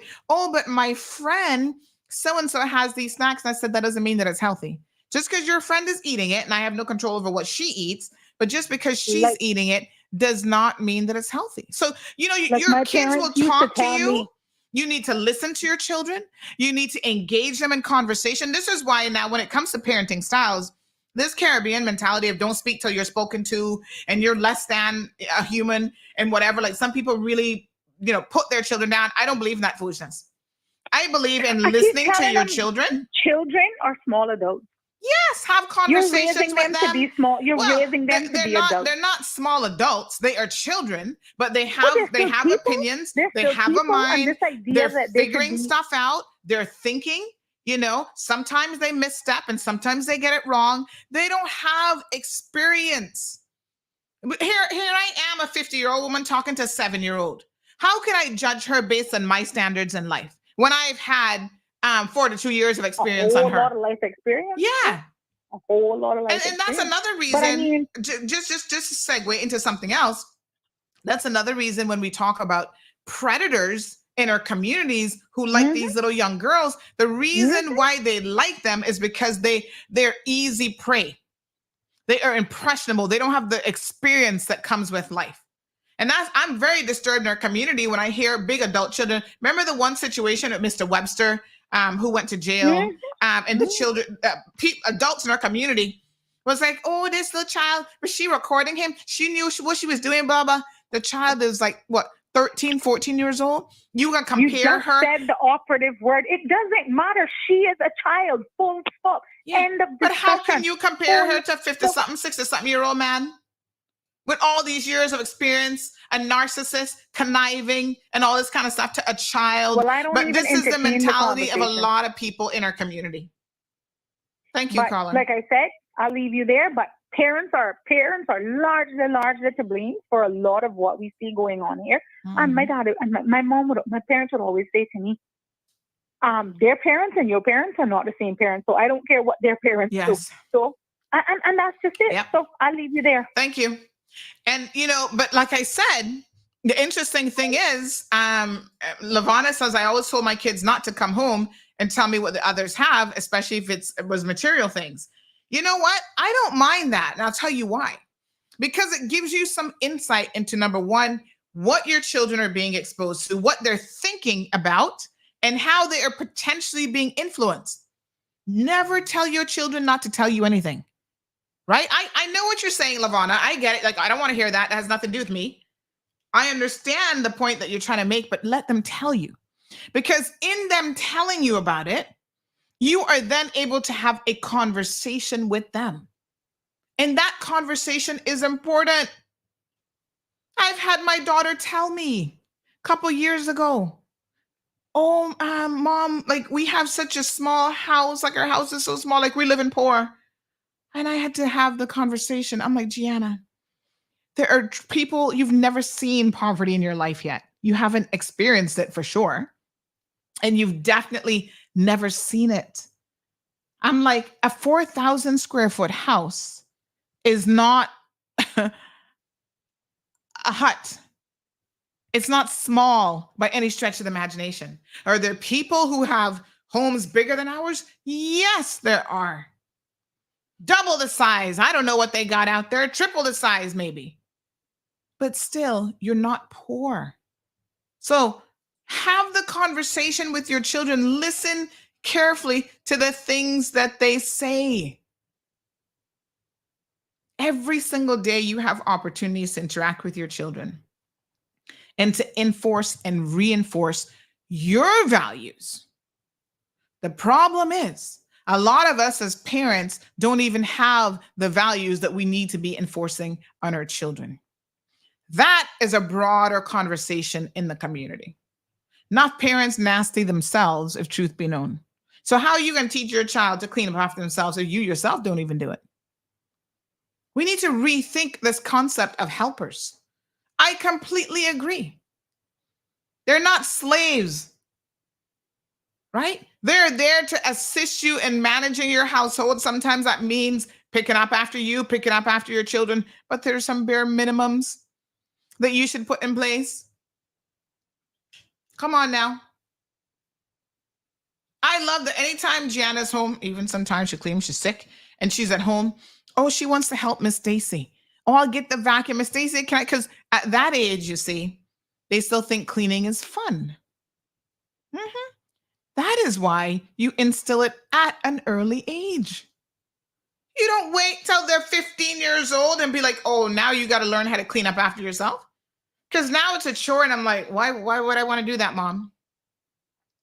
Y'all let your children kick off their shoes any and everywhere. They have your cars looking like a trash bin, right? You don't force them to pick up after yourself.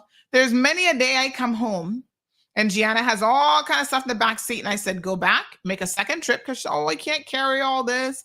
I carry her little bag for her because sometimes that bag be heavy.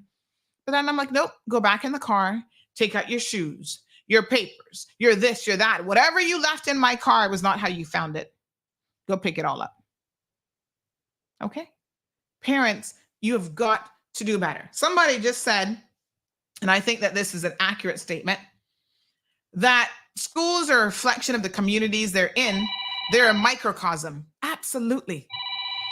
And as the previous caller, the male gentleman said, we are living in environments, generally speaking, that are absolutely deplorable and disgusting. That's why we have to have government paying people extra money to go clean up our streets because y'all too nasty. Y'all are dumping everything from derelict vehicles and, of course, rats and rodents and roaches and everything else all over the place. You're dumping everything. Sometimes y'all dump it right on the roadway. Someone said they saw a man urinating in the bushes. The funny thing about that is a couple years ago, I'm going to try to find the post. I actually wrote a comment about how nasty people are for urinating in public. And do you know that I took a beating on social media? This was back in December the 6th of 2019. A video, I'm going to show it to y'all. Hold on here now.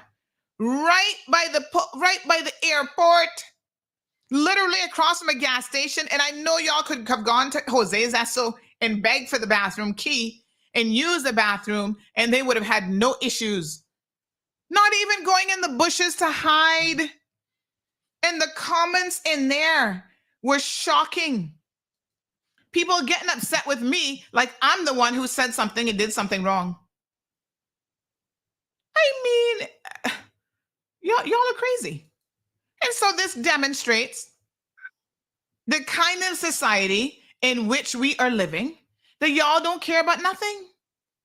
Good morning, caller. Good morning, Sandra. How are you doing today? Not bad. How are you? Good. On the subject at hand, and that is the supposed rat infestation at Clifton Hunter High School. I hear everything that you're saying, and I see all the comments that are being made. But I do think that this has to be said, regardless of whatever errant ways students, young children might be going on with and being dirty and littering all over the place. Mm-hmm. That's a subject which I'm not going to argue with if that exists. However, I think we should be all cognizant of this fact. It still remains responsibility of the administration of the school to have a rodent control regimen going on all of the time. I mean, the ground around there is all full of swamp and stuff. And stuff. So, I mean, let's all understand that and not overlook that first part. Yeah, we still get to the 10%. We haven't gotten there fully. You know what I mean? Yeah, right. But I mean, I know the points you're making are valid.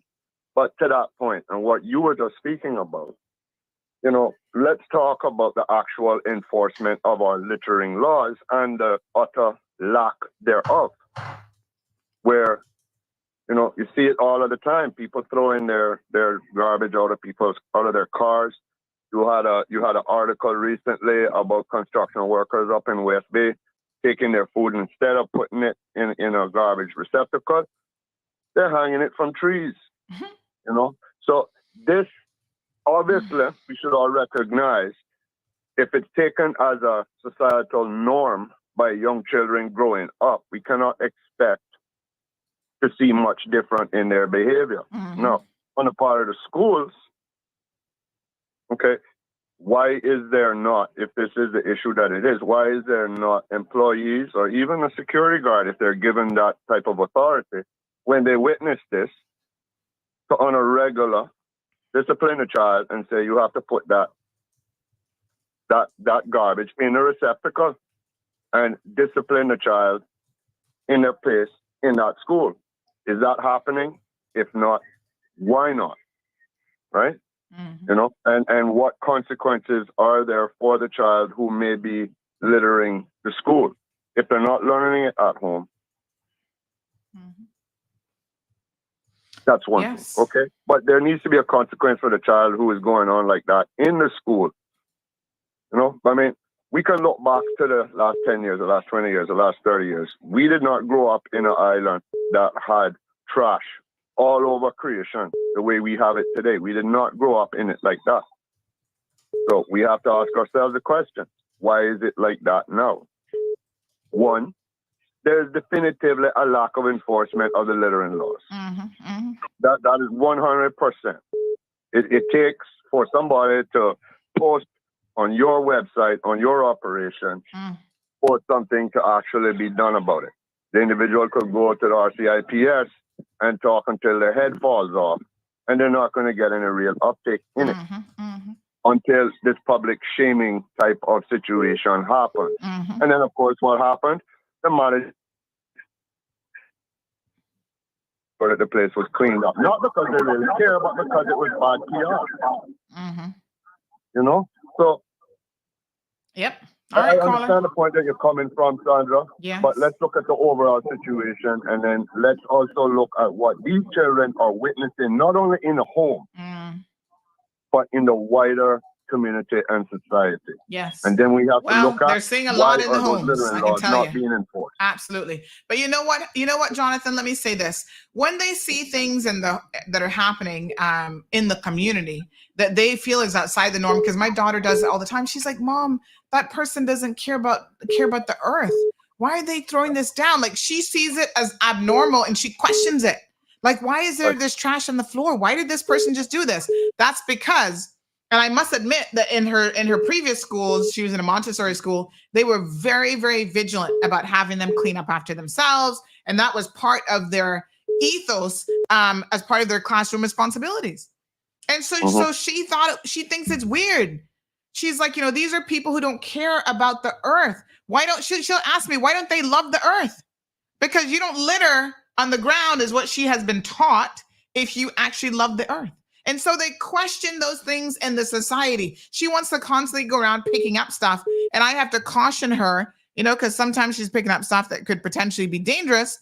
I have to caution her, don't pick that up with your bare hand, because you don't know what else is in there. Something can prick you or whatever, right? But again, if they're getting the foundation at home, when they go out into the community, they don't see that as normal behavior. I'm not sure if we lost Jonathan. Caller? Uh-oh. I think we were trying to merge calls. Hello? Uh-oh. I was trying to merge a few calls. I think I had about 3 callers on, and so we may have messed that up. My apologies. Let me see now if we can get them back. There we go. Thank you so much. Good morning, caller. Hi. Good morning, Sandra. Good morning. Good morning. Good morning. I listened to that gentleman quite sensibly just now and all that he said. And a lot that he said is actually true. And yes, that is something that as PTA president and as a parent and is very involved and be at the school all the time. We try to say that to our leaders and our teachers in the school, and that's what I do. I hold my leaders and my teachers responsible to say, enforce consequences.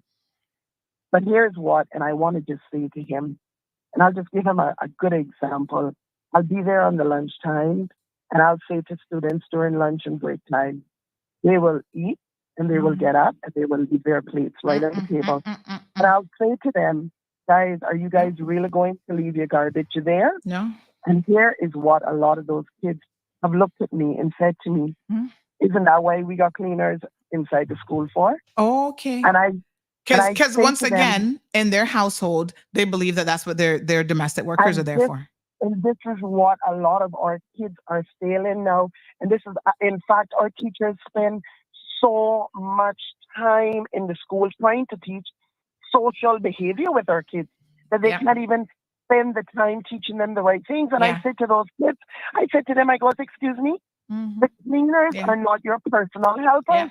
They're not here to walk behind But you. Marva, hold on now, because I do want to talk about the schools, the 10%, right?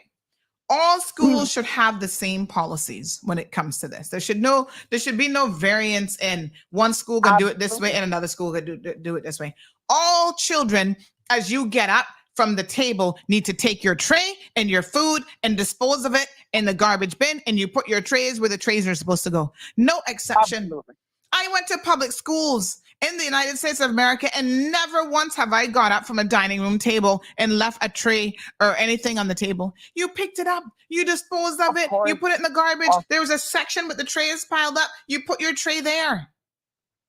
So our schools now, Department of Education, the ministry needs to make it very, very clear. Thank you, Sandra. That is where the problem lies. And I have said this myself personally in talking to members in the department. I've said to them, I need you, the department. I need to hear from the ministry. I need those people to get out there and talk strongly to parents. Because here's where the other drawback is now. When you try to enforce punishment on the children nowadays, what? The children will lash back out at you, and I'm not asking you, I'm telling you, they will stand up to you like they're an adult. Or two, you will have the parents, well, first of all, because the children all have cell phones, children will get on the phone right away. Mommy, daddy, they just argued with me because they told me to pick up my garbage and guess what? In 5 minutes or less, you will have the parents. Yeah, but they're not gonna come down there when the children failing in 5 minutes or less, though. Look, and that is it. They will come down there and they will be like, oh, my child no go pick up no garbage. Then I send my child. No, it's not it. They can have garbage. They're picking up their own garbage instead of the parents. And even if they picked up community garbage after school to make the school look, they need to do that too. That's what we even say at times. We've had our law enforcement officer that is there, Officer Myers. Let me tell you, that is something that he even say to them. Let us start doing community service with the children and punishing them in school. When they do something wrong, don't just sit them down and put them in punishment, or don't just send them home. Let's keep them in school. Let's let them go out there and during break time and lunchtime, have them clean up around the campus. If you see the amount of garbage, and you have to constantly say this to children, you need to pick your garbage up, and they will get up and they will look at you, and they'll look at you from head to foot like they're scorning you. And it's like, yes, you need to pick your own garbage up. Or they will sit and sail it across the room and dare you say something out of place to them and try to enforce. You can't do it. You can't do it in that is how these children are. And a lot of our parents don't understand that the school is trying to teach their children more social lessons than they can even teach them other things. And I tell you what, I gotta be honest with you, Marva. I could not be a teacher in these schools. So I take my hat off to them, because the vast majority of them I know are doing the best job that they possibly can. Hear what this person on Instagram says. I've witnessed students dropping food and plates on the floor and out of their mouths. they would say that's what the cleaners are for. Just as you just said. This is disgusting. This is absolutely disgusting. And just to say to the gentleman there, the government has provided groundsmen for the school. The government has provided, companies that come in and do the cleaning and all of this sort of stuff. So there are people there that can monitor and see the upkeep of the actual grounds themselves. That is something that's not left for the principal and his teachers. So they have full-time groundsmen and full-time companies that come in and clean and stuff. And those guys are working around the clock. I can tell you, they are working around the clock because literally in one day, they can fill up 3 of those big bins out there that DEH put there with the amount of garbage that they have to put there, that they have to fill up and put there every single day. They can fill up 3 of them easily, but it's to get our children to do the right thing. And that is simple. That is all. Wow. So it's much more than meets the eye. And I'm going to say to parents, talk to your children. We have another caller. So can you leave me there? Okay. All right. Thanks, sir. Okay, all right. Good morning. Good morning, caller. Welcome to the program. Good morning, Sandy. Hi there. Good topic. And I have spoken on issues like this already. Yes. Every year we see statistics that said our public school is failing. And it's not the school that is failing. It's the parents that is failing. Yes. Well, to be clear, the students are failing. It's not even the schools get the mark, but it's a reflection of what the students are doing. No, I'm going to tell you why I said the parents are failing. My kids went through John Gray High School, and all of them came out exceptionally well.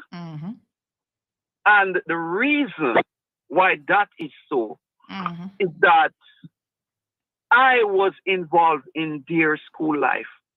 The teacher could call me anytime and I'm there. I remember the school, when it comes to CXC, there is so many private institutions that give the school time to take these students in and bring them up to speed on the subject they are failing in. The school provide the teachers, and Sandy, when they call that meeting for the parents to come in, you can tell the type of parents the background of the type of parents that are there. And surely, I am going to say, I don't care who don't want to be vexed. They are not 100% Caymanian parents. They are not. They don't come to take up these opportunities. I remember a brilliant young man. He had an altercation with a teacher and then it was proven that it wasn't so.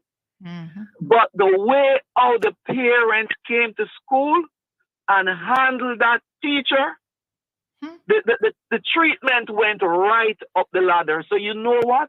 That young man just functioned through the rest of his school life. And it didn't end well because no teacher is going to show the interest in your child when you come and you curse them out. That's right. That's right. You come and you curse them out. What a mess. The teachers are afraid because our ministers, the teachers have no authority whatsoever. They can't. They can only talk, and that's it. It has gone so bad now that a lot of male teachers are afraid to teach in these public schools. They are afraid, and it comes right back down to the parent. We need to show more interest in what our children are doing. And when they are wrong, we let them know that they are wrong and don't go to the school, beat up on the teachers and all that. Mm-hmm. Wow. My gosh. Unbelievable. Unbelievable. Thank you, caller. Oh, parents, y'all have got to do better. I mean, my God. Beating up teachers, beating up school security, not teaching your children good, decent behavior. And yet we wonder what's really going on here. I don't quite understand this. I'm frankly at a loss of what's going on here. 936-2626.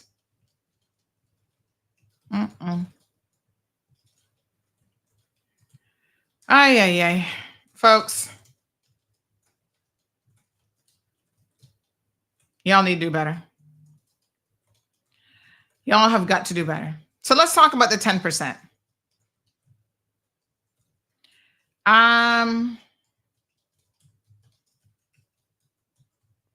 Let me just.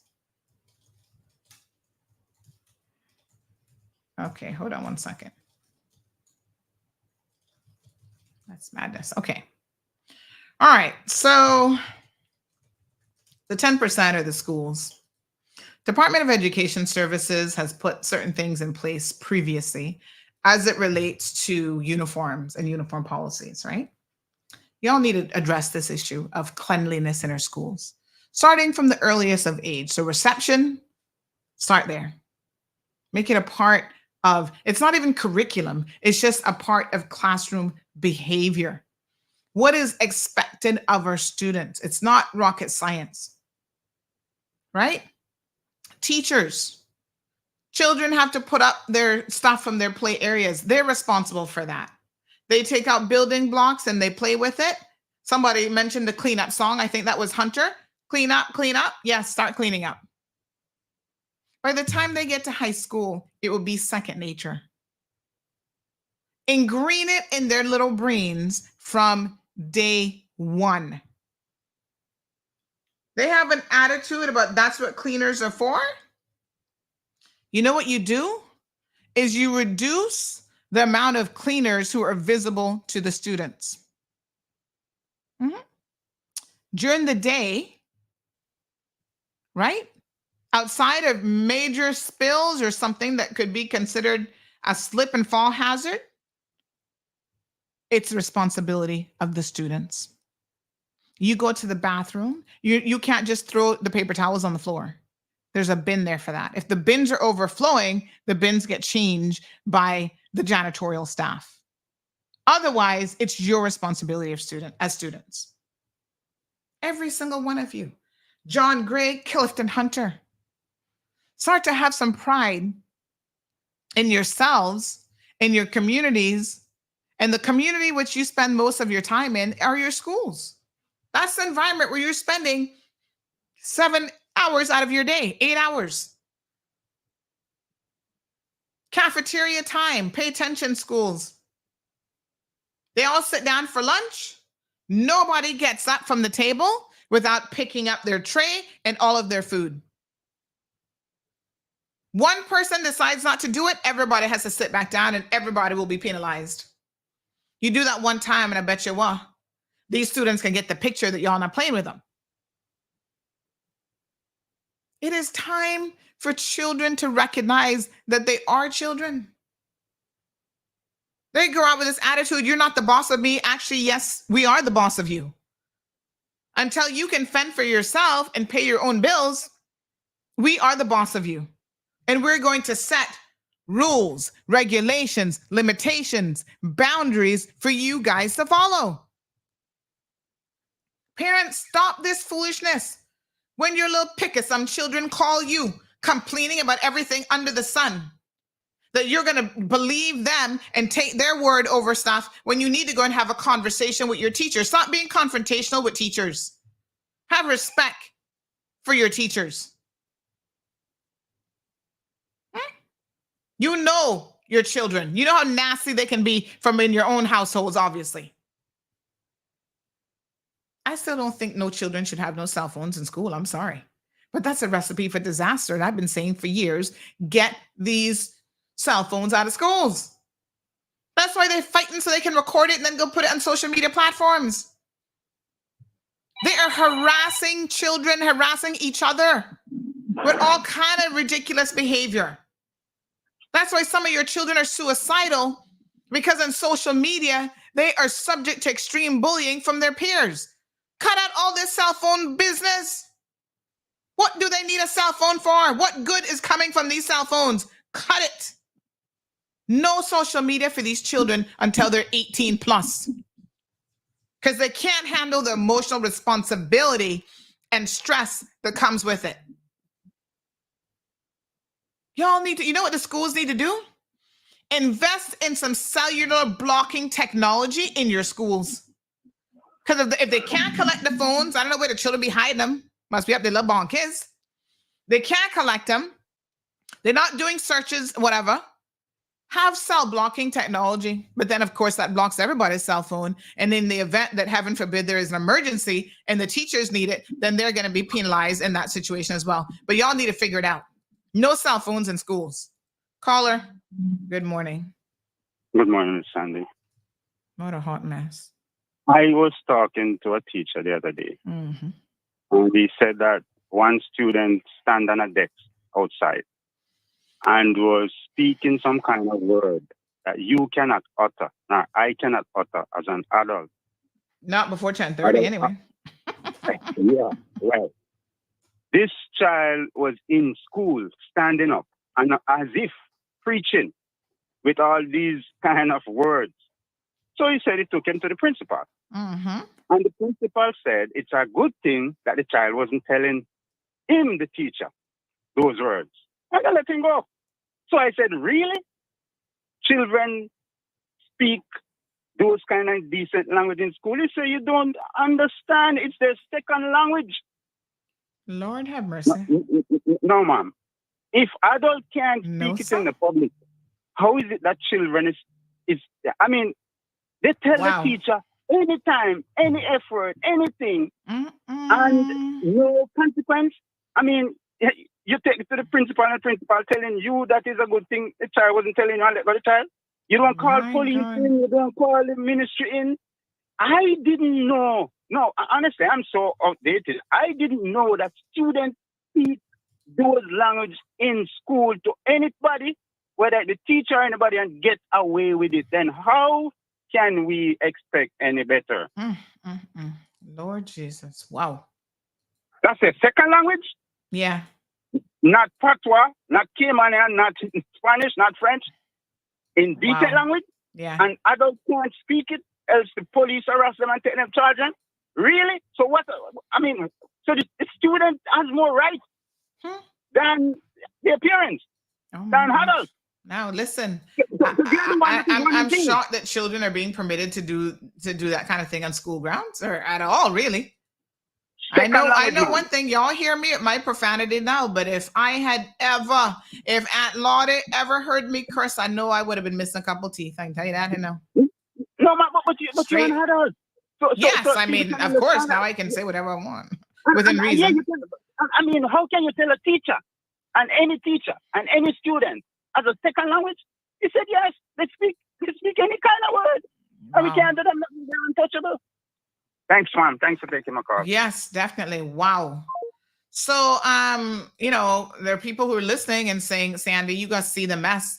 No Wi-Fi at the schools. Let me ask y'all a question. I do strong will. That begs the question. Are these children at Clifton Hunter and John Gray High School able to get online because they have access to Wi-Fi, or are the parents actually giving them phones with data? These are the same parents who are crying down that they can't even afford to feed their children, that they can't afford, they want the free lunches because they can't afford to buy lunch. That y'all not telling me the truth now. That could never be. Are you kidding me? No, sir. All right, Mara says parents must be held accountable for their children's behavior. Pat says we're failing our children. Most definitely. Vicky says some of these kids go to school and don't even shower. Shamar, cleanliness is next to godliness. We have to own this, parent, says Miss Pat. Vicky says half of public kids are nasty, just like their mothers and fathers. So again, here's a divergence in the private school model. Maybe public schools need to figure out what the private schools are doing in this regard and borrow from them. Somebody points out that Clifton Hunter does not have a cafeteria. Another bad design for that school. Children should be seated in an indoor cafeteria having lunch. Oh no, let's give them this university model where they could be sitting all over the campus eating. Even when I was in university, I had a freaking cafeteria. Y'all have got to stop all this nonsense with these multi-billion-dollar schools that don't make no sense. Because here comes another one in Cayman Brack now. That could cost the people $100 million. And when it's done, our children not going to be no better for it. That's not going to help them Brack students one iota. Good morning, caller. Hi, good morning. Good morning, my dear. Great topic you're having this morning. Very, very great topic. My daughter attends John Day, and when I pick her up from school in the evening, Miss Sunday, it's a whole book she have to give to me. Something, she's in year 7, and she's new to the school. She's not new to the island, but she's new to the school and the whole environment and everything. But Miss Sandy, let me tell you something. My daughter is 11, and some things that she tells me that happened at John Gray. She said, Mommy, when I was going to school in Jamaica, we could not do those things. We would be punished for it. She said, you have teacher will be teaching class, and you have student on phone. And when teacher tell them to put it away, she said, Mommy, you don't want to see the attitude that they give to the teacher. They should not she said, allow Mommy, schools. She said, Mommy, you have kids in my class that start school before me. Remember, Miss Sandy, she's new to the school. And she started late. So basically, she was actually catching up. And she said, Mommy, can you imagine? I have students in my class right now, don't know what I know. And they have the biggest and the latest phone in class. How can parents do those things? How can you give all these expensive things to your children to bring to school and they're not learning anything? My daughter don't have a phone and she will never have any. If she want to talk to somebody, if she want to talk to her family back home, use my phone. You're not gonna go on the Instagram, no TikTok, no Facebook, and all them. There's something that you're not going to do it. That's right. And regarding the topic you're having also, talking about kids cleaning up after themselves, Miss Sandy, my daughter knows very well that back in Jamaica, the smallest child there, washing their socks, washing their underwear, and all these things. These children here, Miss Sandy, they're not doing that. I have a friend that is a domestic helper. She works with a family in Bardentown. And let me tell you something. Right now, she's planning on leaving. She's planning on leaving. She said to me, I will never take up a next domestic work here in Cayman again. Because these children, number one, they don't have any respect.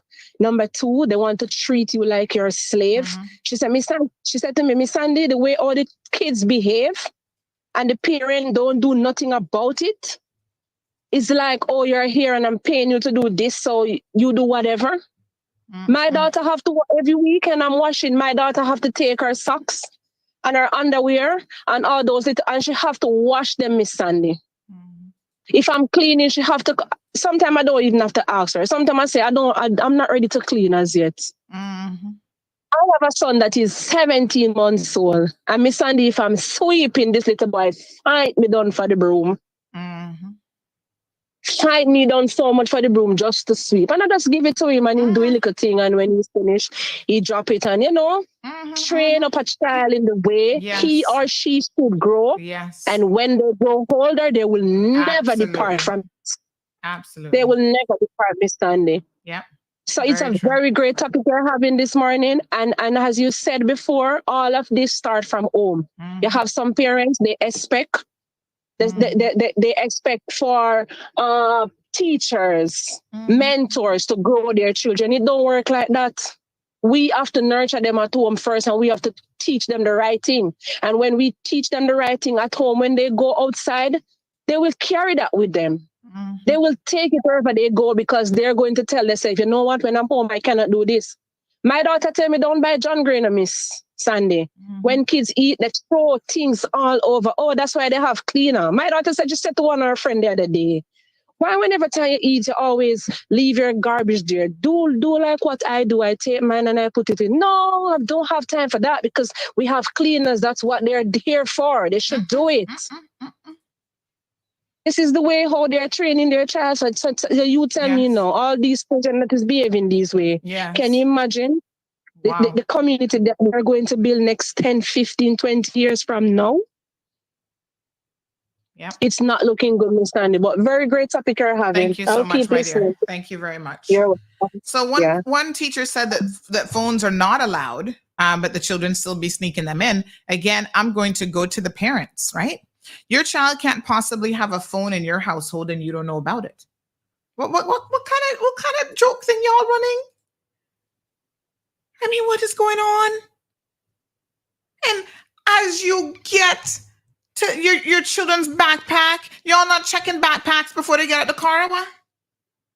And listen, as a child, these are the rules. If you had a cell phone, which like I said, they don't need none, y'all parents need to stop giving these children cell phones. And definitely don't make nobody else buy them one either. Right? Stop the foolishness. Before you get out the car, make sure if you have your cell phone on you, you leave it in that back seat or you leave it in the front seat. You don't take it on the school bus. You're not taking it to school. And anyhow, you're found breaking the rules, you're going to be punished severely. Parents, what is going on? Y'all have lost control of your children. Seriously. Someone said that they needed the Wi-Fi in order to use the computers and laptops and stuff like that. Well, guess what? I like the other suggestion that somebody made is there's a way to authorize those devices, and there is a way to block everything else. Y'all want to see what kind of hoodlum children y'all are raising? Hold on. We've got the photographic evidence here to demonstrate exactly what is going on in our schools. Good morning, caller. All right, look here now. This is what your children are doing at Clifton Hunter. And I'm sure John Gray is absolutely no different. Look at this. Look at this. Dropping the food. We're giving them free food. And there's such a bunch of ungrateful little nincompoops. Look at how ungrateful they are. Wasting food, dropping it on the floor, and not at all concerned. Are these children even really hungry? Who wastes food like this? That's a good portion of the food. These children are disrespectful on so many different levels. Look at that. On the carpet, now, that was before Clifton Hunter took out the nasty carpet. These are just from this morning. Look, Throwing plastic. No concern for the environmental impact of this, much less the cleanliness factor. It's no wonder the rats won't come in to the school. Look like the rats want to learn more than our children want to learn. My God. No, man. Y'all have got to do better. This is this morning at Clifton Hunter. Come on, students, step up. They should be, somebody said they used to make this punishment for us to clean up at schools. I said it should even be punishment. It should be part of your routine, daily upkeep of your environment. Principal, what's her name again at Clifton Hunter? Who's her principal name? Please put this in place right away. Okay. Make them pick up. That's part of now their daily responsibility. And parents, don't y'all have one thing to say about this? Principal Buchanan, please listen to me this morning. Starting next week, have an assembly meeting and talk to your children about their part to play in maintaining a clean environment at Clifton Hunter. And every day now you're going to give them, I will personally volunteer and give you bags and gloves and make them pick up all this mess around the school. This is unacceptable. When they have to start picking it up, I bet you they're going to connect it in their little brains real fast that the less we litter, the less we're going to have to pick up. Morning, caller.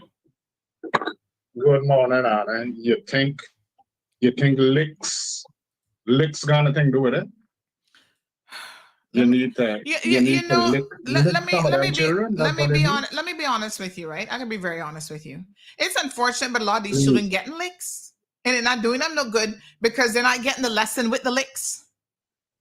Now, I am not a proponent of licks for licks' sake. Let me be very, very clear here. I'm really not a proponent of giving children licks because I think that if you start early enough and you do it the right way, the necessity for you to ever have to put your hands physically on a child are slim to none. Our children don't need more exposure to violence. You can do it without the licks. That's not violence. I'm not saying about abusing. I just the Bible said that. Let me ask you. Yes, but the rod of correction, but Mr. Dean, the rod of correction. Have you ever seen? Because you know the analogy there is a sheep, right? Have you ever seen the sheep herder beat a sheep with a rod? The rod of correction, right? The rod of correction is gentle and it's consistent. We're not talking about sheep. We're talking about some of these children. No, but if you start early, I don't know if Aunt Lotte beat it. Well, you know why she had to. You know why she had to? Because for the first 9 years, I was able to run around and do whatever I wanted to do. There was no discipline in my environment. There was nothing but chaos. So by the time she got me, although I was only 9 years old, trust me, I was as headstrong as they come. If you start early, from infancy, but I'm not saying you don't have to do it. You don't have to do it. I'm telling you, you do not have to do it. Well, if you can accomplish the same, let me ask you something. If you can accomplish the same or even a better outcome without having to do something, why do it? But it requires work and it requires consistency. And you see, as parents, we don't want to put in the work. The easiest thing in the world to do, is to beat a child or to slap a child and to make that child submit to you physically. That is easy. That is the easiest form of discipline. It is much harder as a parent to talk to children, to get creative, to take away things, to make them, understand that they can be good people, they can be obedient children without physically ever touching a child. It's easy to touch a child. The second you hit a child, they're going to wake up. Yeah, go ahead. It works like that. What I'm trying to say, it works like that with some kids. Most naturally, you talk to them. You're not going around just abusing them. I'm not saying to just go around just abusing them for your little foolishness. I stress out and I just can't take it out on the child. I'm not saying that, but you tell the child that you tell the child 2-3 times, and he don't hear. What more people used to say? We were quoting them old people all morning. Yeah, we got it. If you can't hear, you can feel. But feeling does not mean that it has to be that kind of feeling either. But let me also say this, right? Come along, trust me. Mr. Dean, take this analogy as well. When we talk about the rod of correction, right? We have this analogy that runs throughout the Bible about the sheep and, Jesus, the sheep, the sheep herder and this kind of thing, right? You notice that one of the things that the sheep herder uses with children is actually a dog, sheep herding dogs, right? What we could take from that is that sometimes as parents, we need other people in our communities to be part of the solution. You can't always do it by yourselves. So you need reinforcement.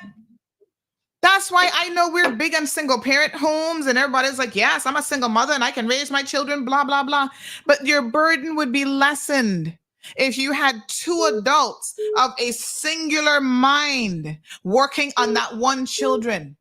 one child or your children. They're going to get reinforcement. That's why children know how to test the waters. You tell them no as the daddy, they'll come running to me as the mama and try and test me. But when I said, no, these are the rules of this household, your father and I are on the same page, honey child. You're not going to come to me and hoodwink me into a situation. It is that reinforcement, that consistency. That is what children need. The same level of support that a herding dog. You ever see a herding dog biting the sheep and beating them up? No. He is gentle. He moves in a particular way. You understand what I'm saying? I'm not saying like what I say. I'm not saying that it can be in every child, but some of these children just need some discipline. That's all it is. And I'm not throwing it all on the child. It's the parents too. Sure, you gotta learn them and teach them and everything. But don't forget that works too. I mean, I know that nobody don't like to hear, you're abusing the child and this and that. But them old-fashioned ways, they were the ways that work.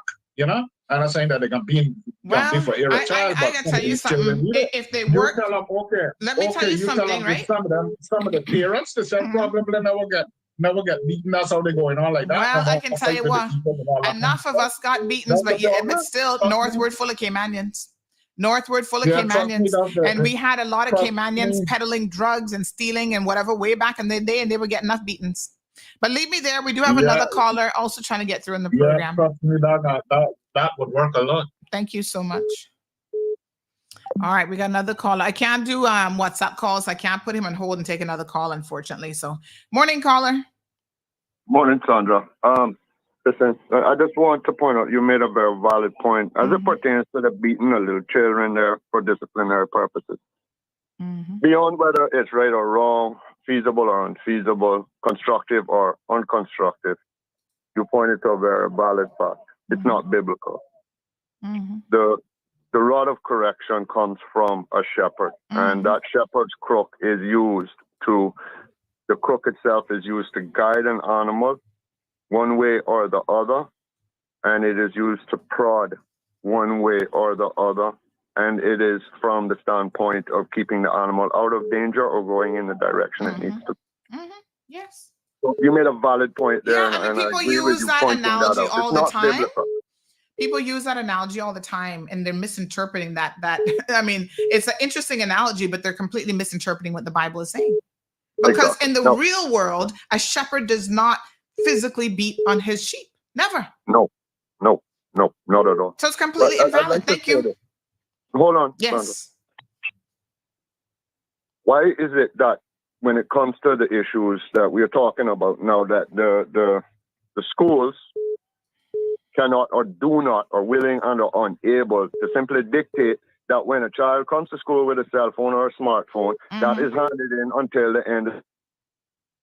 Well, I have teachers here in the chat. The only real justification could be dealt with at that time if that occasion happens. But why is it so impossible for us in this day and age to consider the simple fact? Yeah, I mean, I have have teachers saying to me during the school day. Yeah, you can't expect to have the teacher saying to all these children, take your phone off your head, put it in your back. No, that's ludicrous, right? So why can't that happen?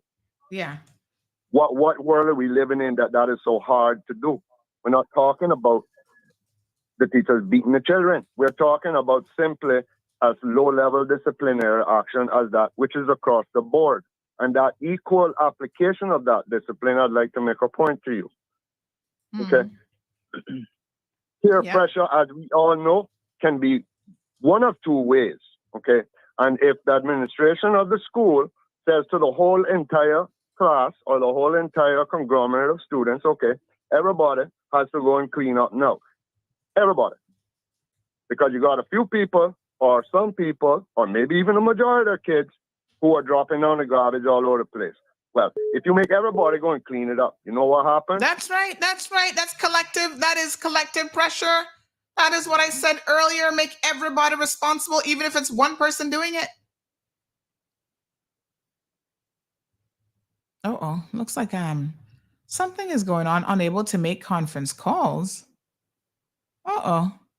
When did I noticed this problem this morning, but I got to talk to Flo because this seems like it's a new issue that I'm having here. I didn't have this issue before.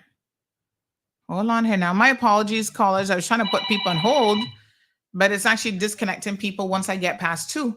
Flo, we're gonna have to talk this morning after the show, honey child.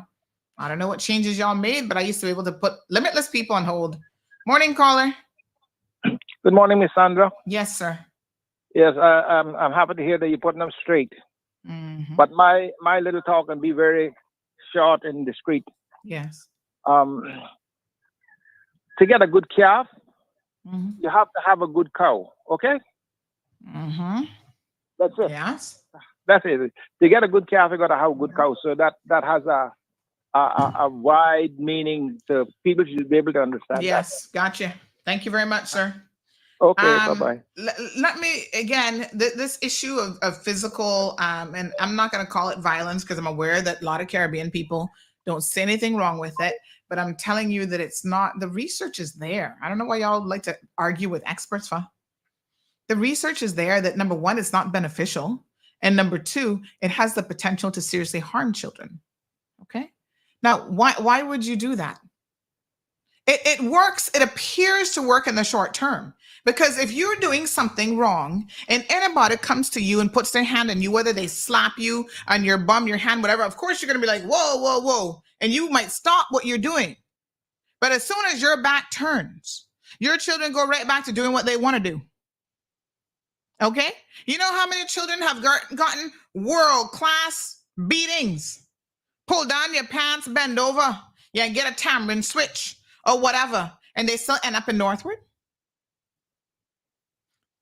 Let me put it this way. Somebody else said it. I saw the comment.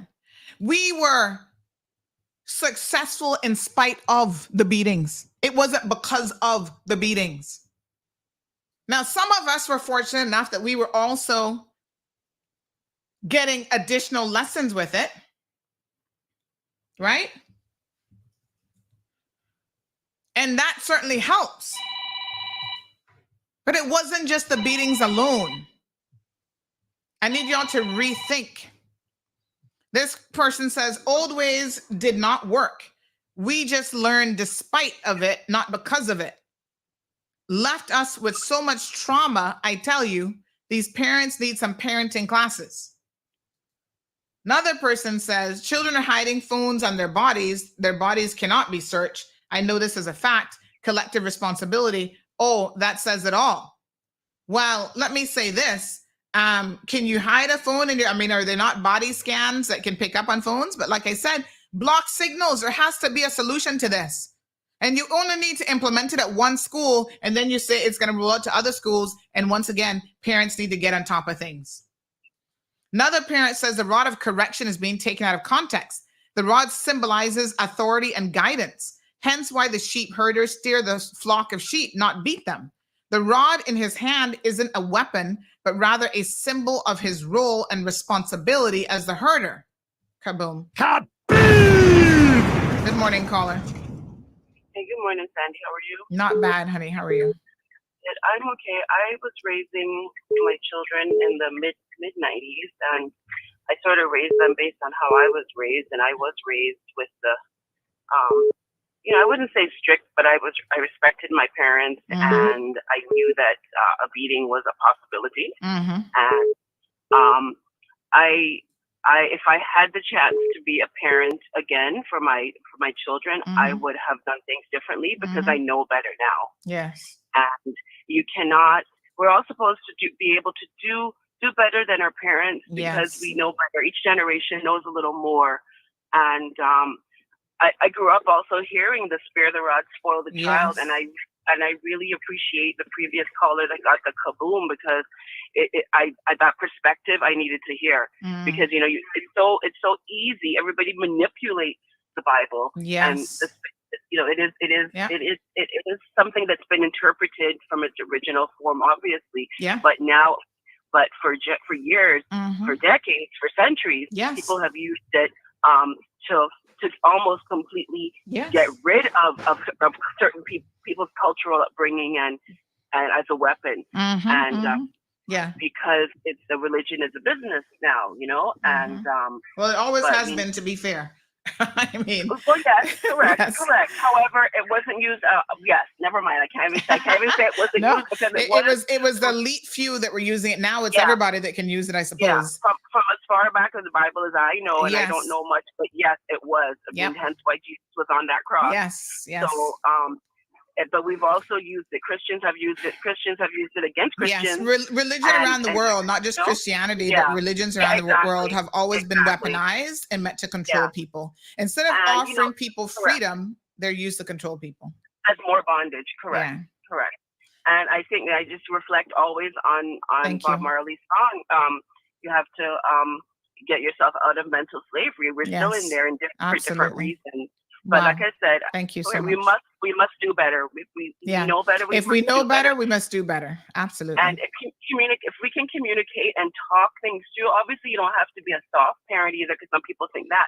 But we need to raise generations that can communicate orally, not looking to social media for false friends and false acclaim, false everything, because it's damaging mental health, leading to people to unalive themselves, and people are struggling.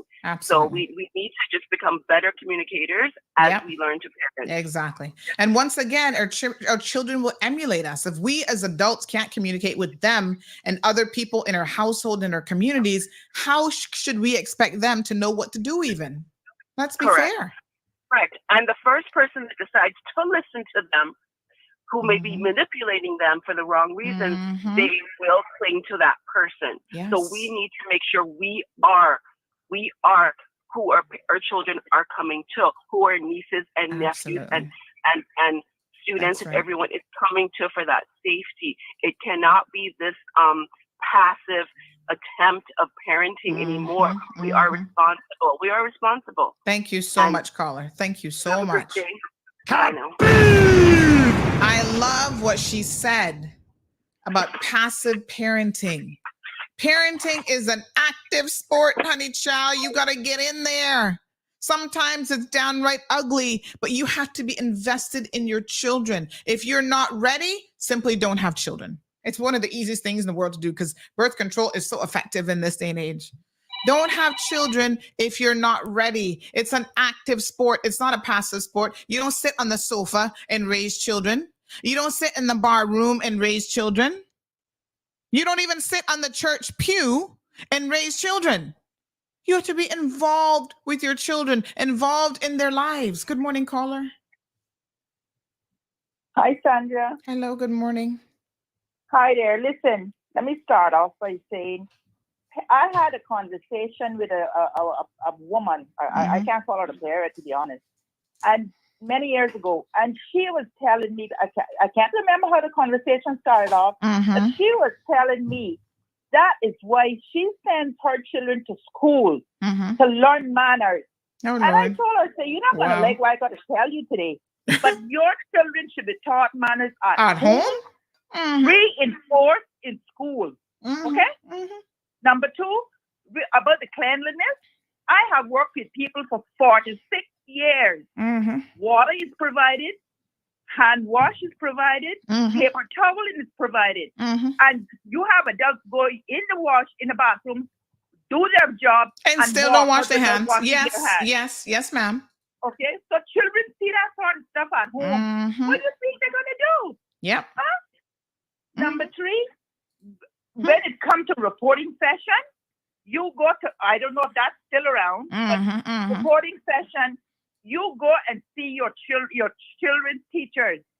And when you sit down and talk, some of them teachers will show you the stacked up report cards that people don't even come and collect for their children or have a discussion about them.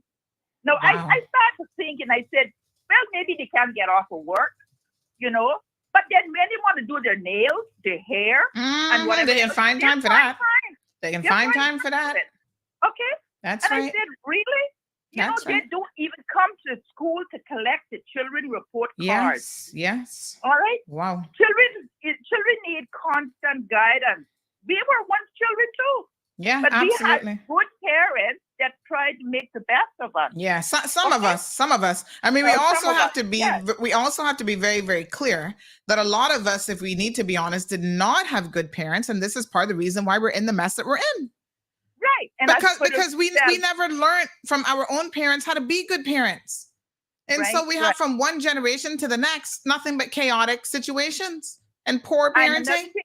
Right, and about the cell phone, I am pretty sure every school is given a contact number for each child, okay?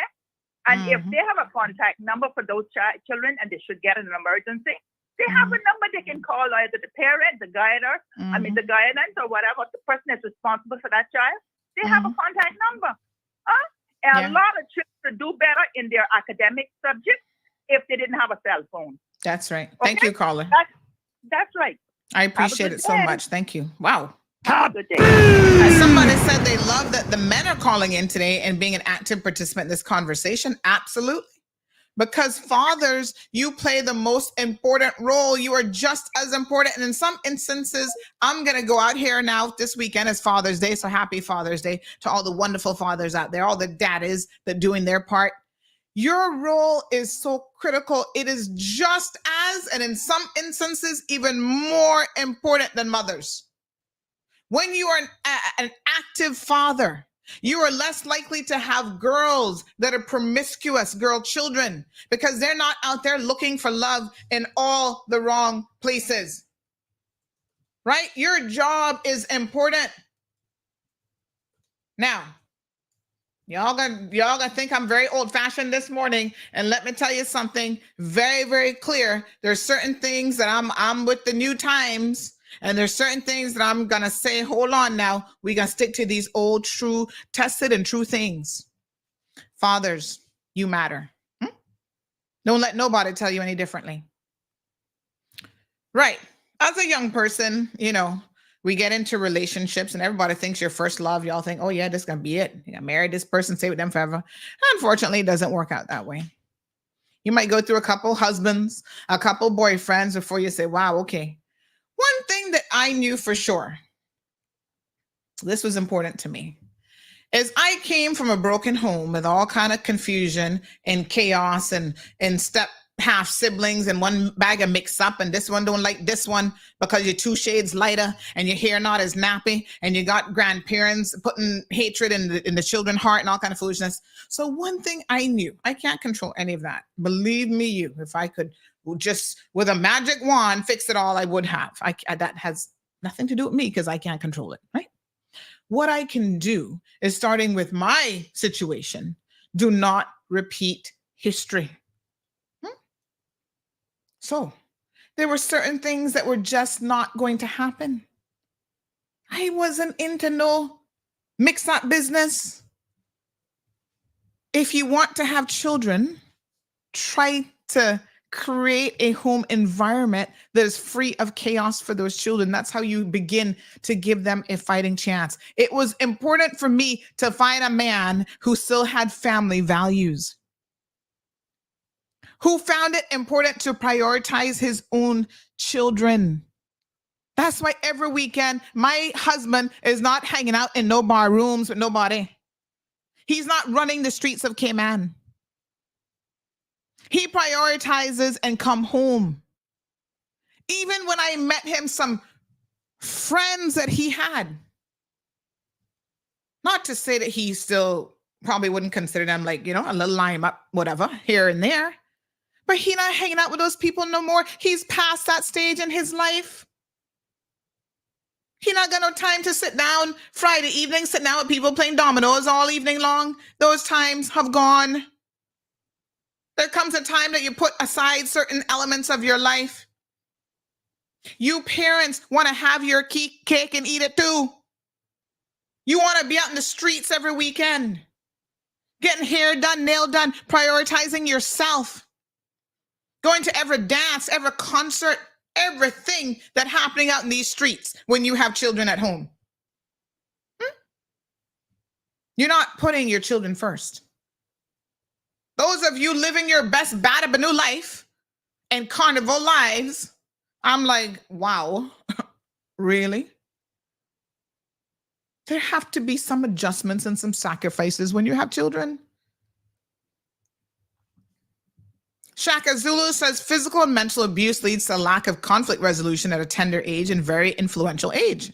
Pat says, how many prisoners receive corporal punishment? It is not effective. Listen, I know the anecdotal evidence we want to believe says that, because I was beaten, I became a good person. That's not why you became a good person.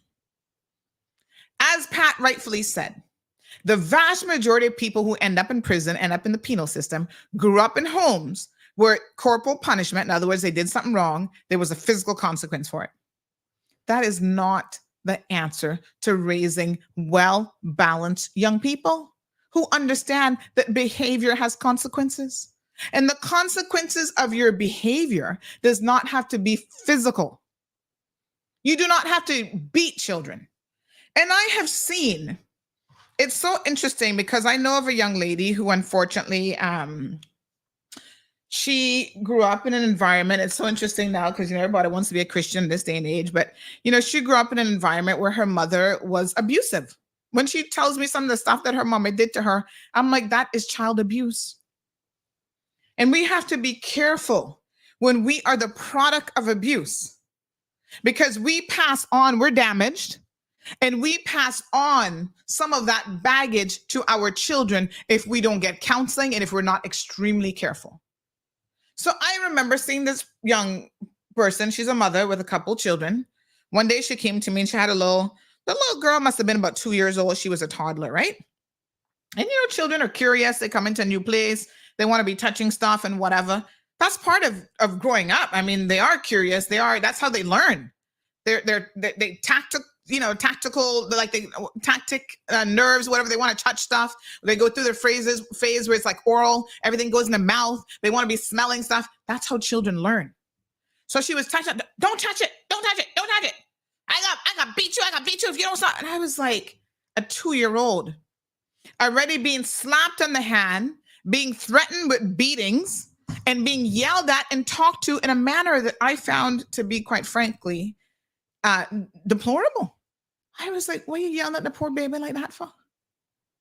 Children grew up in environments where all they know is yelling and screaming and cussing and carrying on. It's no wonder they got problems. We're lucky that they not got more problems, some of them.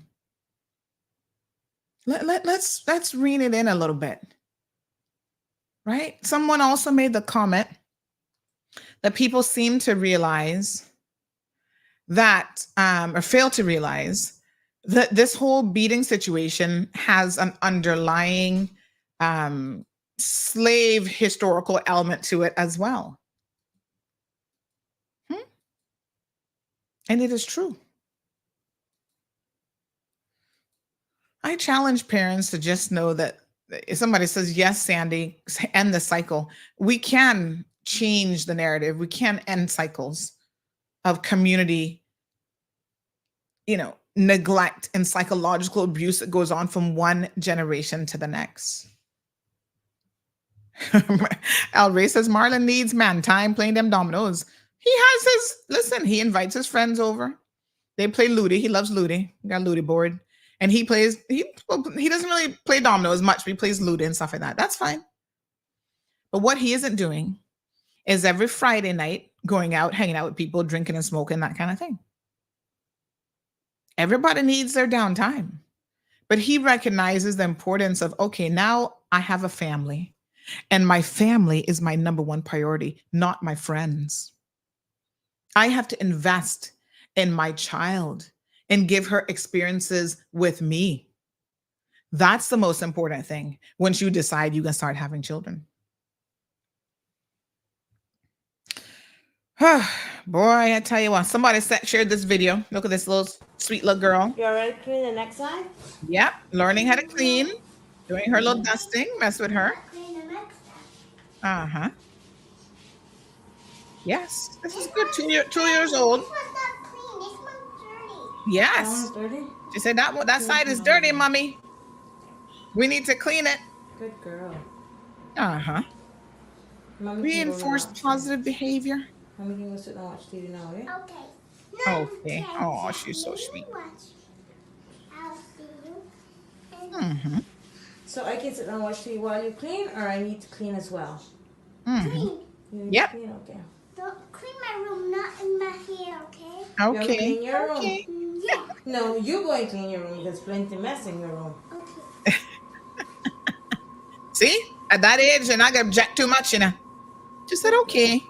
Okay. Yes, I can clean my room too. Okay. Okay, yeah. Yeah. Uh-huh. Yes. Oh my goodness, look at that. And here she is helping out with the laundry. Yeah, you 2 gotta years wash old. them white because they dirty, right?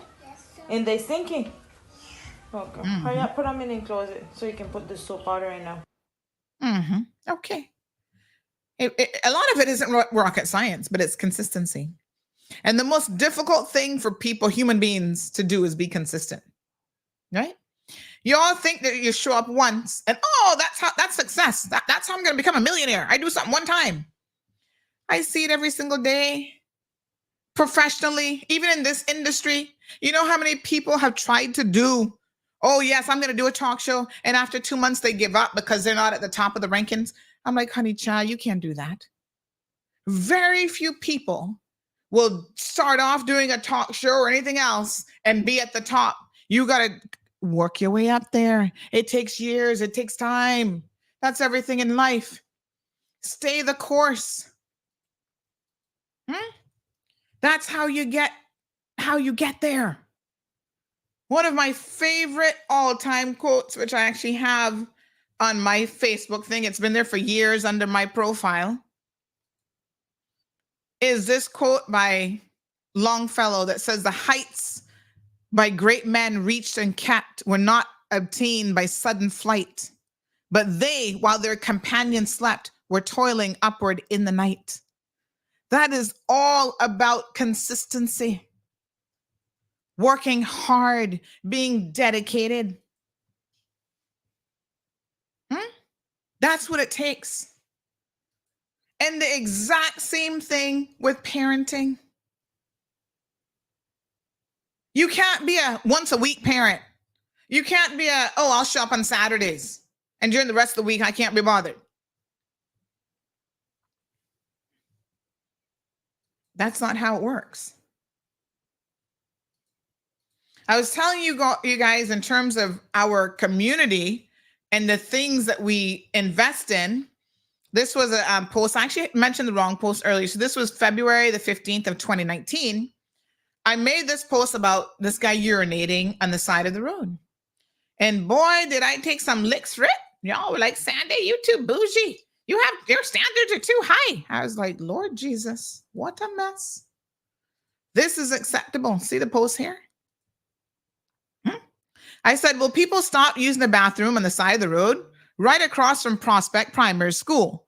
Sorry, the bus passed by as we were attempting to take the photo. He wasn't a passenger or driver on the bus. So he's just standing up on the side of the road. And then let me show y'all the comments that people were posting and why we are in the hot mess of a situation that we're in. We don't have to dig too deep to see why we are where we are. Neil says here, when a man's got to go, a man's got to go. So far as I know, this isn't illegal. It actually is, but anyway. And I hope it never becomes illegal. We're all humans, and it isn't always that you can reach the man-made bathroom. Wow. I do think in the case of guys, there is a fine line.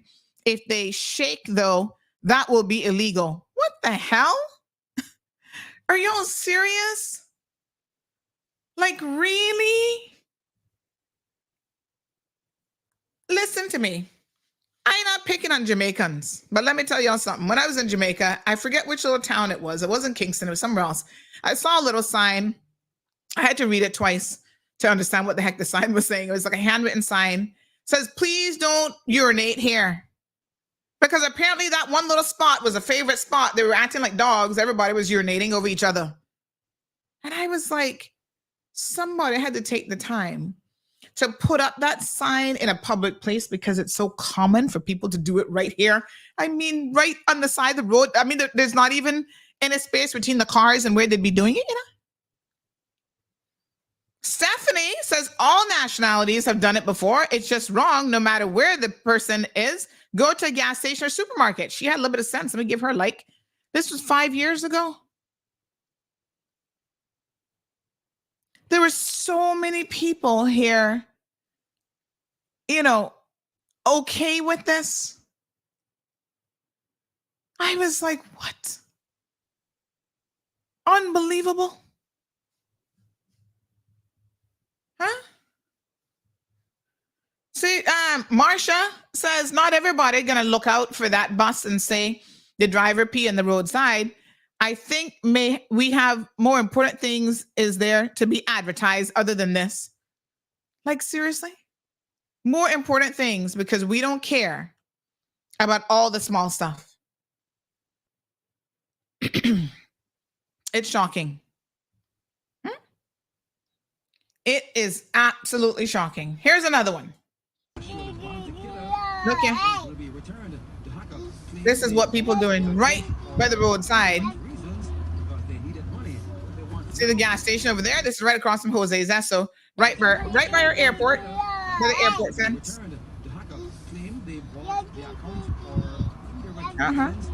Look at that. What a hot mess. So if this is what parents are doing and people are doing in public, what kind of lesson are we sending to our children? It is no wonder that Clifton Hunter is a hot mess full of rat infestation. And then the first day a rat bites one of them children, oh Lord, now you hear the lawsuits coming against the education ministry and the education department. Get it together, parents.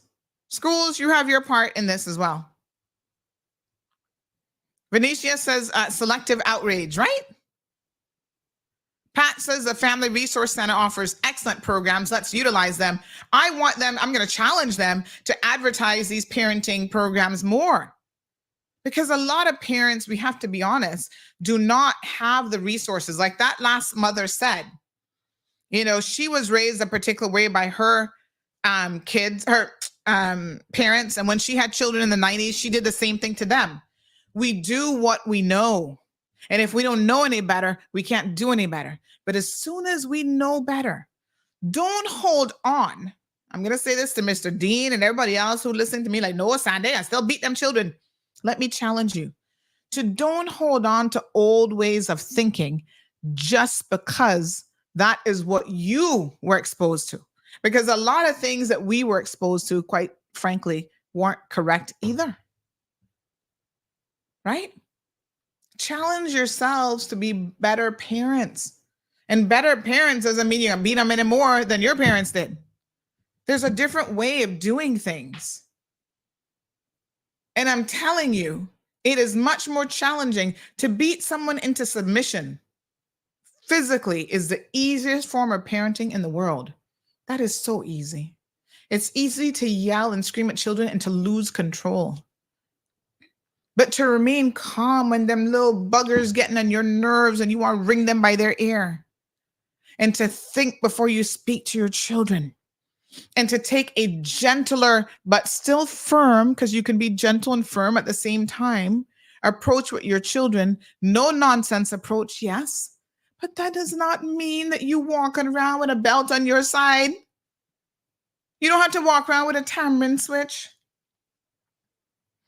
You'd be surprised when children don't know violence, how they grow up with a totally different perception of the world.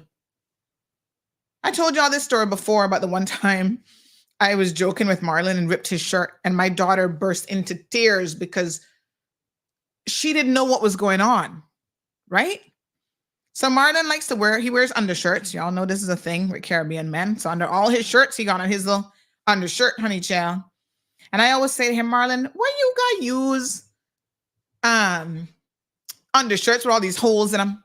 I say, we got packs of undershirts here, brand new, still in the package. I say, you can dispose of an undershirt every once in a while, but not him, child. I bet you right now he got an undershirt with a hole in it. Anybody at work, tell him to show me your undershirt, honey, child. That probably got 1 or 2 holes in it. If I don't take him out, he's not gonna do it. So one day we were all in the bed in the master, watching TV or whatever. And I'm looking at him with this holy shirt again, full of Holy Ghost. And I said, you know what? I'm so sick and tired of you in these holy shirts. So I put my finger in a little hole and I started ripping it. I ripped his shirt to pieces. My daughter, and I was having a good laugh about it, but my daughter saw this. I'm ripping his shirt. She was flabbergasted because she saw this as aggression. She'd never seen anything like it before. She's probably about 4 or 5. She'd never seen anything like it before. And oh my God, she started crying. Like she actually thought that I was doing something to hurt him. And I had to stop. I'm like, oh my God, mommy's so sorry. No, this is a joke. Because we're always joking about these holy shirts. She didn't understand it. Like she was the tears. And I said to myself, oh my God. Now imagine, I try not to yell at her. She's not used to chaos and all this kind of stuff. And I was just like, this poor child actually thought that something really bad was going on here. Because she wasn't even used to, so many children would have been like, oh, whatever, right? She was totally not desensitized to this situation. We are raising children with so much violence in our homes that to them, they wouldn't have even batted an eye. But for her, this was so like, I've never seen anything like this before. She started crying. And I had to immediately stop and explain to her that this was actually a joke and I'm so sorry and I won't do it again because it had such an immediate and shocking impact on her. So somebody said, yeah, I did tell that story before. But listen to me. This is what I'm telling you with our children, huh? They're so impressionable. We as parents, we are the ones who will have the biggest impact on their lives. You can't blame the principal at John Gray, the assistant principal, their PE teacher, their science teacher, their English teacher. Those are people who are there to support us. So yes, they do have our children a lot of part of the day. And they may notice things and make observations that we don't, that they bring to our attention. And then we will have a conversation with them. Anytime my school call, you know what, Miss Sandy, we need to see you and Marlon. Listen. Whatever my husband is doing, he gonna stop it. Work, nothing else comes before his child and her education and her well-being. And he's gonna be there for every meeting. He is showing up. If for some reason one of us are not there, I'm overseas, he's overseas, he can record the whole thing. I remember one time he took her to one of her visits because I was in Miami when her doctor, when they're younger, they do where you take them and then the doctor has them like stack the blocks and tells you how they're doing developmentally, like all the markers. He recorded the whole thing and sent it to me because I couldn't be there live, but he did not want me to miss out on exactly what the doctor said or any of it.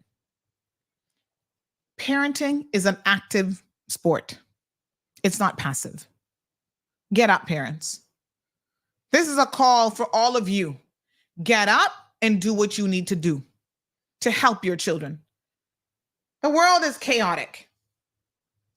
So they need as much help as they can possibly get. You understand what I'm saying? We have to be their number one champion. So nobody not gonna ever step their foot on my child because I'll knock you out. But at the same time, my child has to know you have boundaries, you have limitations, you have rules that you have to follow. You have to be respectful to people. I don't care what school environment you're in. You're not calling that woman by her first name without putting a miss in front of it. When you're responding to me, it's not a yeah, it's not a yes, it's yes, ma'am, or yes, mommy. Get it straight. Constant reinforcement. El Rey says gentle but firm, no nonsense approach. Yes, there is such a thing. I mean, I see children who are raised in different ways. We've even got family members.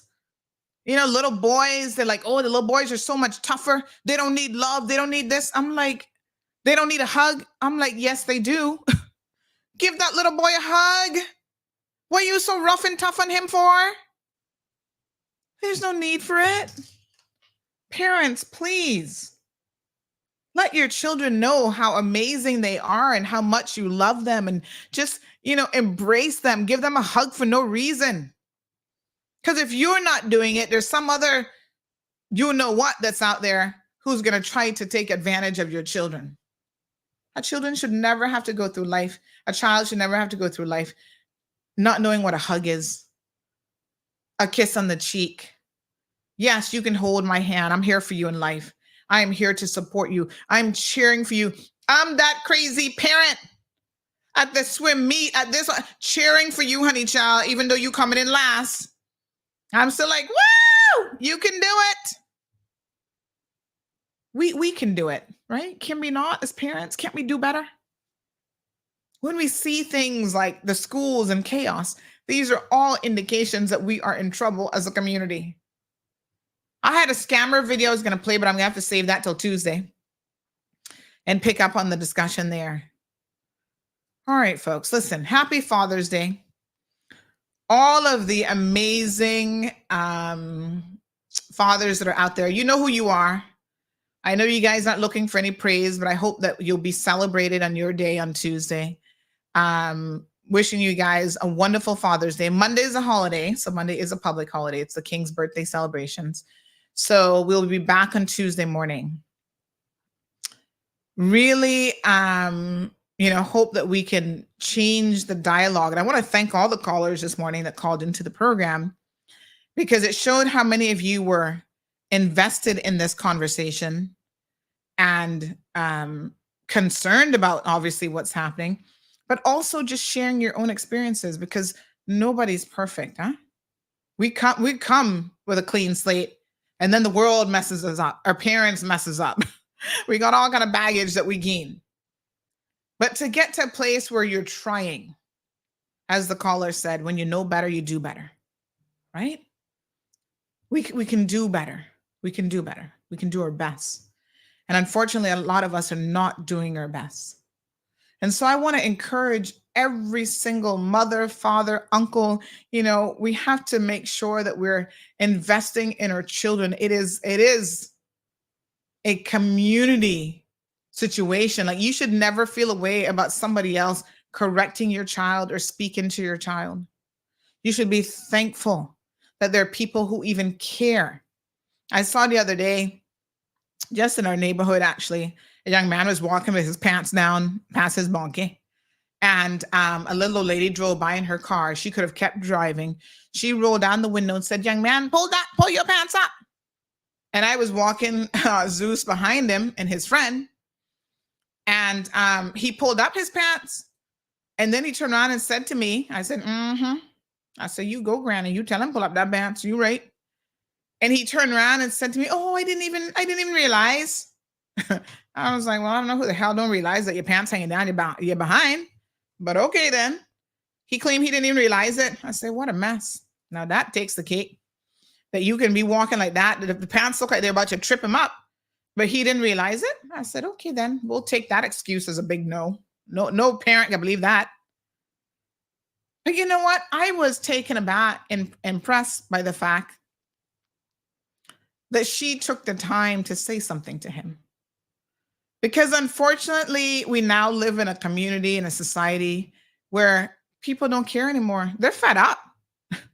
They're like, I'm done raising children. I did my children. I did my grandchildren. I'm sick and tired of these no good hoodlums around the neighborhood. She could have very well have passed him by and didn't say anything. And the fact that she said something demonstrated that she cares. And I was touched by that. Because it is easier, especially when it comes to other people's children, it is easier to not care what they're doing. It is easier to walk by and say nothing than it is to say, young man, pull up your pants. It's not becoming. Young lady, close your legs, pull down your skirt, tuck yourself together. Because of course you run the risk of these young people getting face to it, yeah, up your face. Thankfully, he said, yes, ma'am. And he pulled them up. And then he said, oh, I didn't even realize. We have to help communities. That's why I love former Premier Panton's theme that community creates country. If we're able to, but we go one step beyond the community and start within our homes, We're able to build amazing communities if we kind of start to focus on these key elements of our society. We go back to the Yolanda Ford report. If you took nothing away from that 100+ pages, you take away the element where she says, when it comes to criminality, the homes, all you have to do in 99% of the cases is look at the home environment from where these children are coming from. There are early predictors of criminality in those homes. Fathers who are in and out of Northwood Prison. Fathers who have 10, 15 children by 8, 9, 10 different women. They cannot be present for those children in any way, shape, or form. No meaningful way. They ain't got the time. They don't have any jobs. They're out there running around the streets, chasing boom, boom, and making that a priority. That's why when these other women get with them and they have children, and then they're like, oh yeah, he's mine. They're trying to brag about a no good man. I'm like, who in their right mind brags about a no good man? Oh, I gotta, this, do you guys see how swollen my arm is where I got this shot? You see it right there? You can actually see it. Oh, Lord. Oh, and it's warm to the touch, honey child. I'm a little shingles vaccine, but I'd rather have that than shingles. Ooh, that one was tough. Anyway, let's get it together, folks. One day at a time, sweet Jesus. All right, I got an 11 o'clock meeting I need to be on time for. Got a client meeting. So you know the bills don't pay themselves, honey child. Not around here. Big shout out to Island Paving. Next week, I hope to be in a position to unveil a little piece of my new pickleball court. Big shout out to Barry Bodden and the entire crew over there at Island Paving. They've done a phenomenal job. Good morning, ma'am. Good morning. I'm not too well, but I just want to say one thing. Yes, ma'am. I have a grandson. He might have children with different women, but I can tell you, he gathered them up. All his time is with them. Sometimes when I call him, I'm rushing. I'm going to take this one school. I'm going to take that one. Parents, teachers meet me there. I have another little one that I raised from baby. His marriage broke down. And he can hardly even see his child. I begged him. I said, go by this school. He don't want to go to the house because his wife, ex-wife, I would say, is a bully. And I'm talking to the whole wide world here. And I'm suffering because of that. I do what I can do for the little boy. Whether the little one that I work is working or not, I try my best. Back to school and everything I do for that little while. He's about 8 going 9. And I even want him to come up here to spend Christmas for me, the holiday with me. And his mother refused. I sent to beg my friend to renew his passport. My money did it. And she said she's not sending him because she carrying feelings. The father can't go to the yard because she has 2 other children now. He is scared to go there. I begged him to go to the school, and I'm the one suffering from it because I love that little boy so much. So anyone want to stand up here and beat me, they can beat me. But I have another grandson there. He might have his problem. But give him what he do to he take care of his children. He might make mistake once, and I tell him prove yourself back to the community. And you can go and ask the teacher them at the school from West Bay School. I'm the last one going there. Anytime, anything with the children now, he is there for them. And I'm bragging on that. But the little one have no chance, the one that I raised. Because the marriage break down, he cannot even see the child. I row with him sometimes myself too, you know. Yeah. But to keep him out of trouble, he cannot go where the child is. Wow. And the little boy love him because I do what I can do for him. Whether my grandson is working, yes or no, I try my best with that little boy. So, I want him to come up here for the holiday. I pay to get his passport renewed, and the mother says she's not sending him. You understand? I'm so but sorry anyway, to hear. I leave everything to God.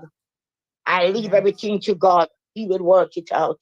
Yes, ma'am. Thank you so much. Okay, thanks. Thank you. Lots of people suffering through situations, I will tell you.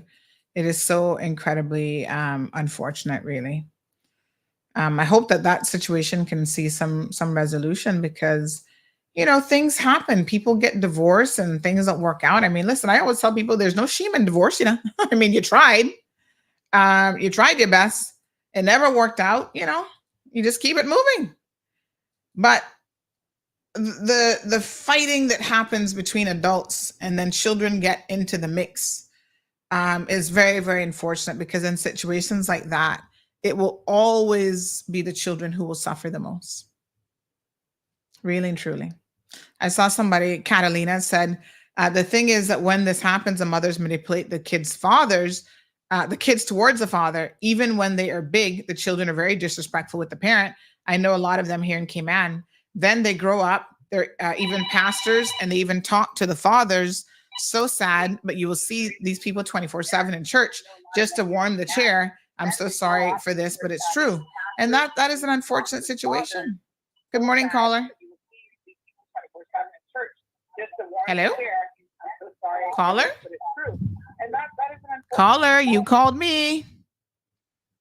Hello, hello, hello. Number ending in 6590. Did you mean to call? Hi. Yes. Good morning, Sunday. Yeah, you got to listen to the show through the phone line when you call. Yeah, I was trying to cut off the computer. Oh, okay. Because feedback. I know you're down to the end of the show, and I know it's off topic, way off topic.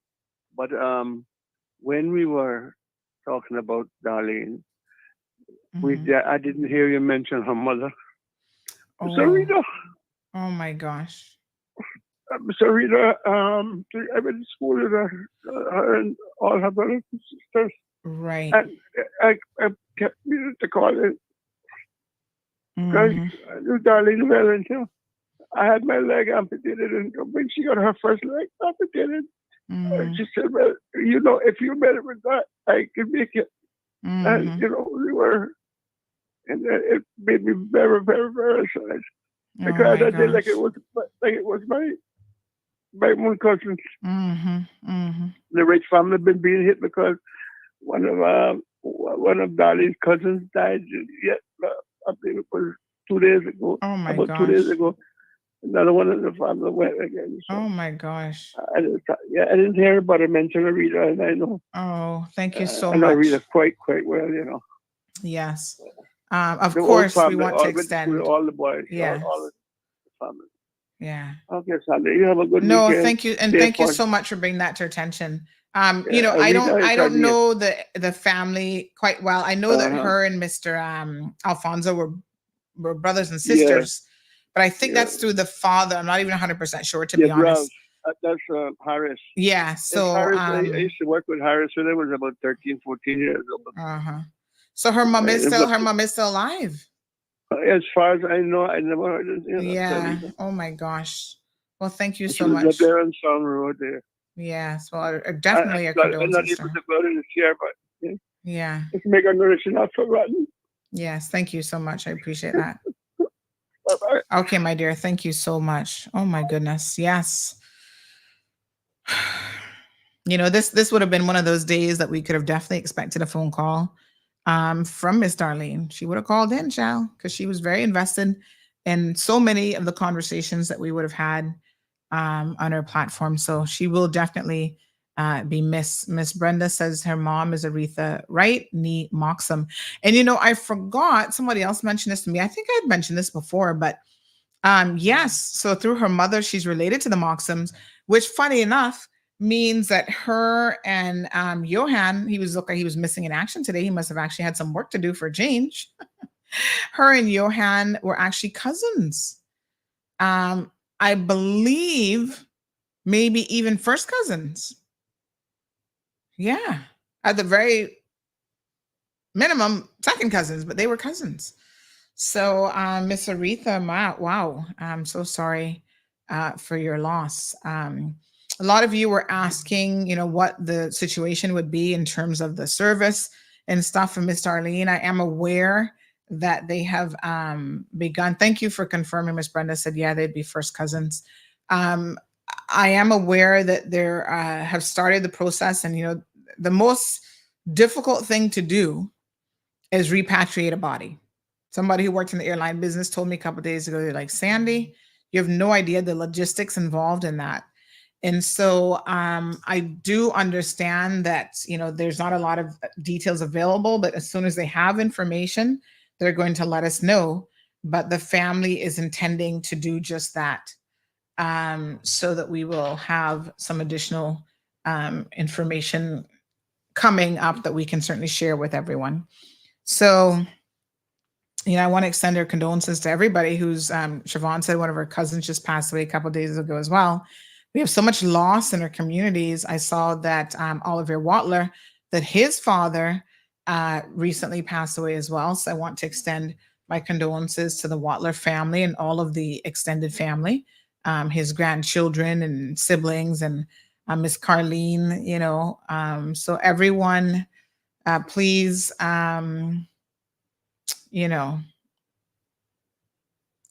just reach out. You never know who might need a listening ear, or just just express your condolences. So I was very saddened to hear of Oliver's father also passing away recently as well. So some very, very difficult times, without a doubt, for a lot of communities, a lot of people. So thank you to that caller.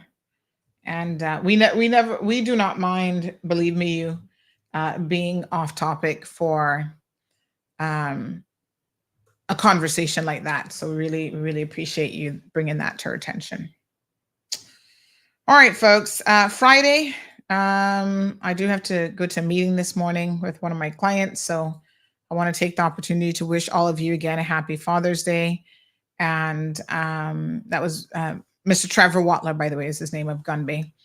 So, please have a safe weekend. It is a holiday weekend. So Monday we'll be celebrating the King's birthday now. First time I think we're celebrating it for him. Is it the first time? I think so. In any event, please be safe on our roadways. I can't stress enough to just take your time. There's nowhere you need to get to in a hurry that you need to speed to. I can assure you of that. Yeah, so incredibly sad. I saw Soka, you made me laugh. She said, I would have put some Vicks on that already. I think an ice pack might help. You can see that it's very red and kind of inflamed. Oh my gosh, it's hot. Like I can feel it, right? But I'll grin and bear it, honey child. It's not that bad. It'll be fine. So yes, thank you guys so much. Okay. Have a safe weekend. Be good. Don't do anything crazy over the weekend.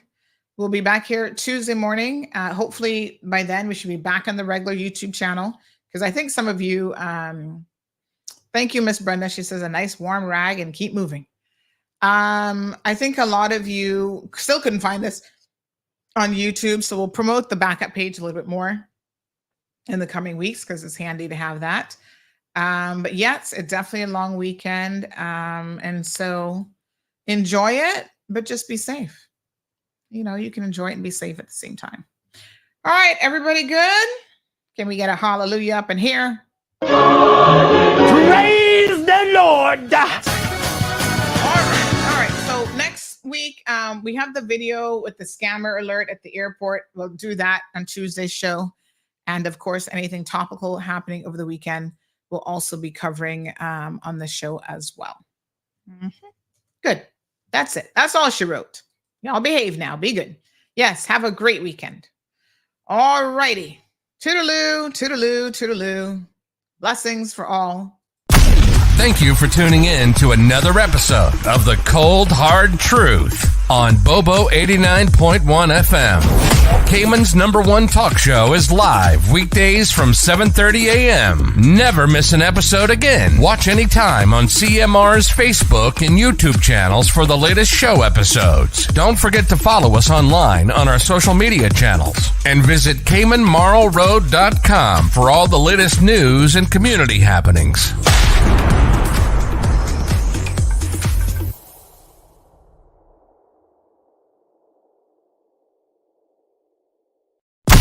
Thank you for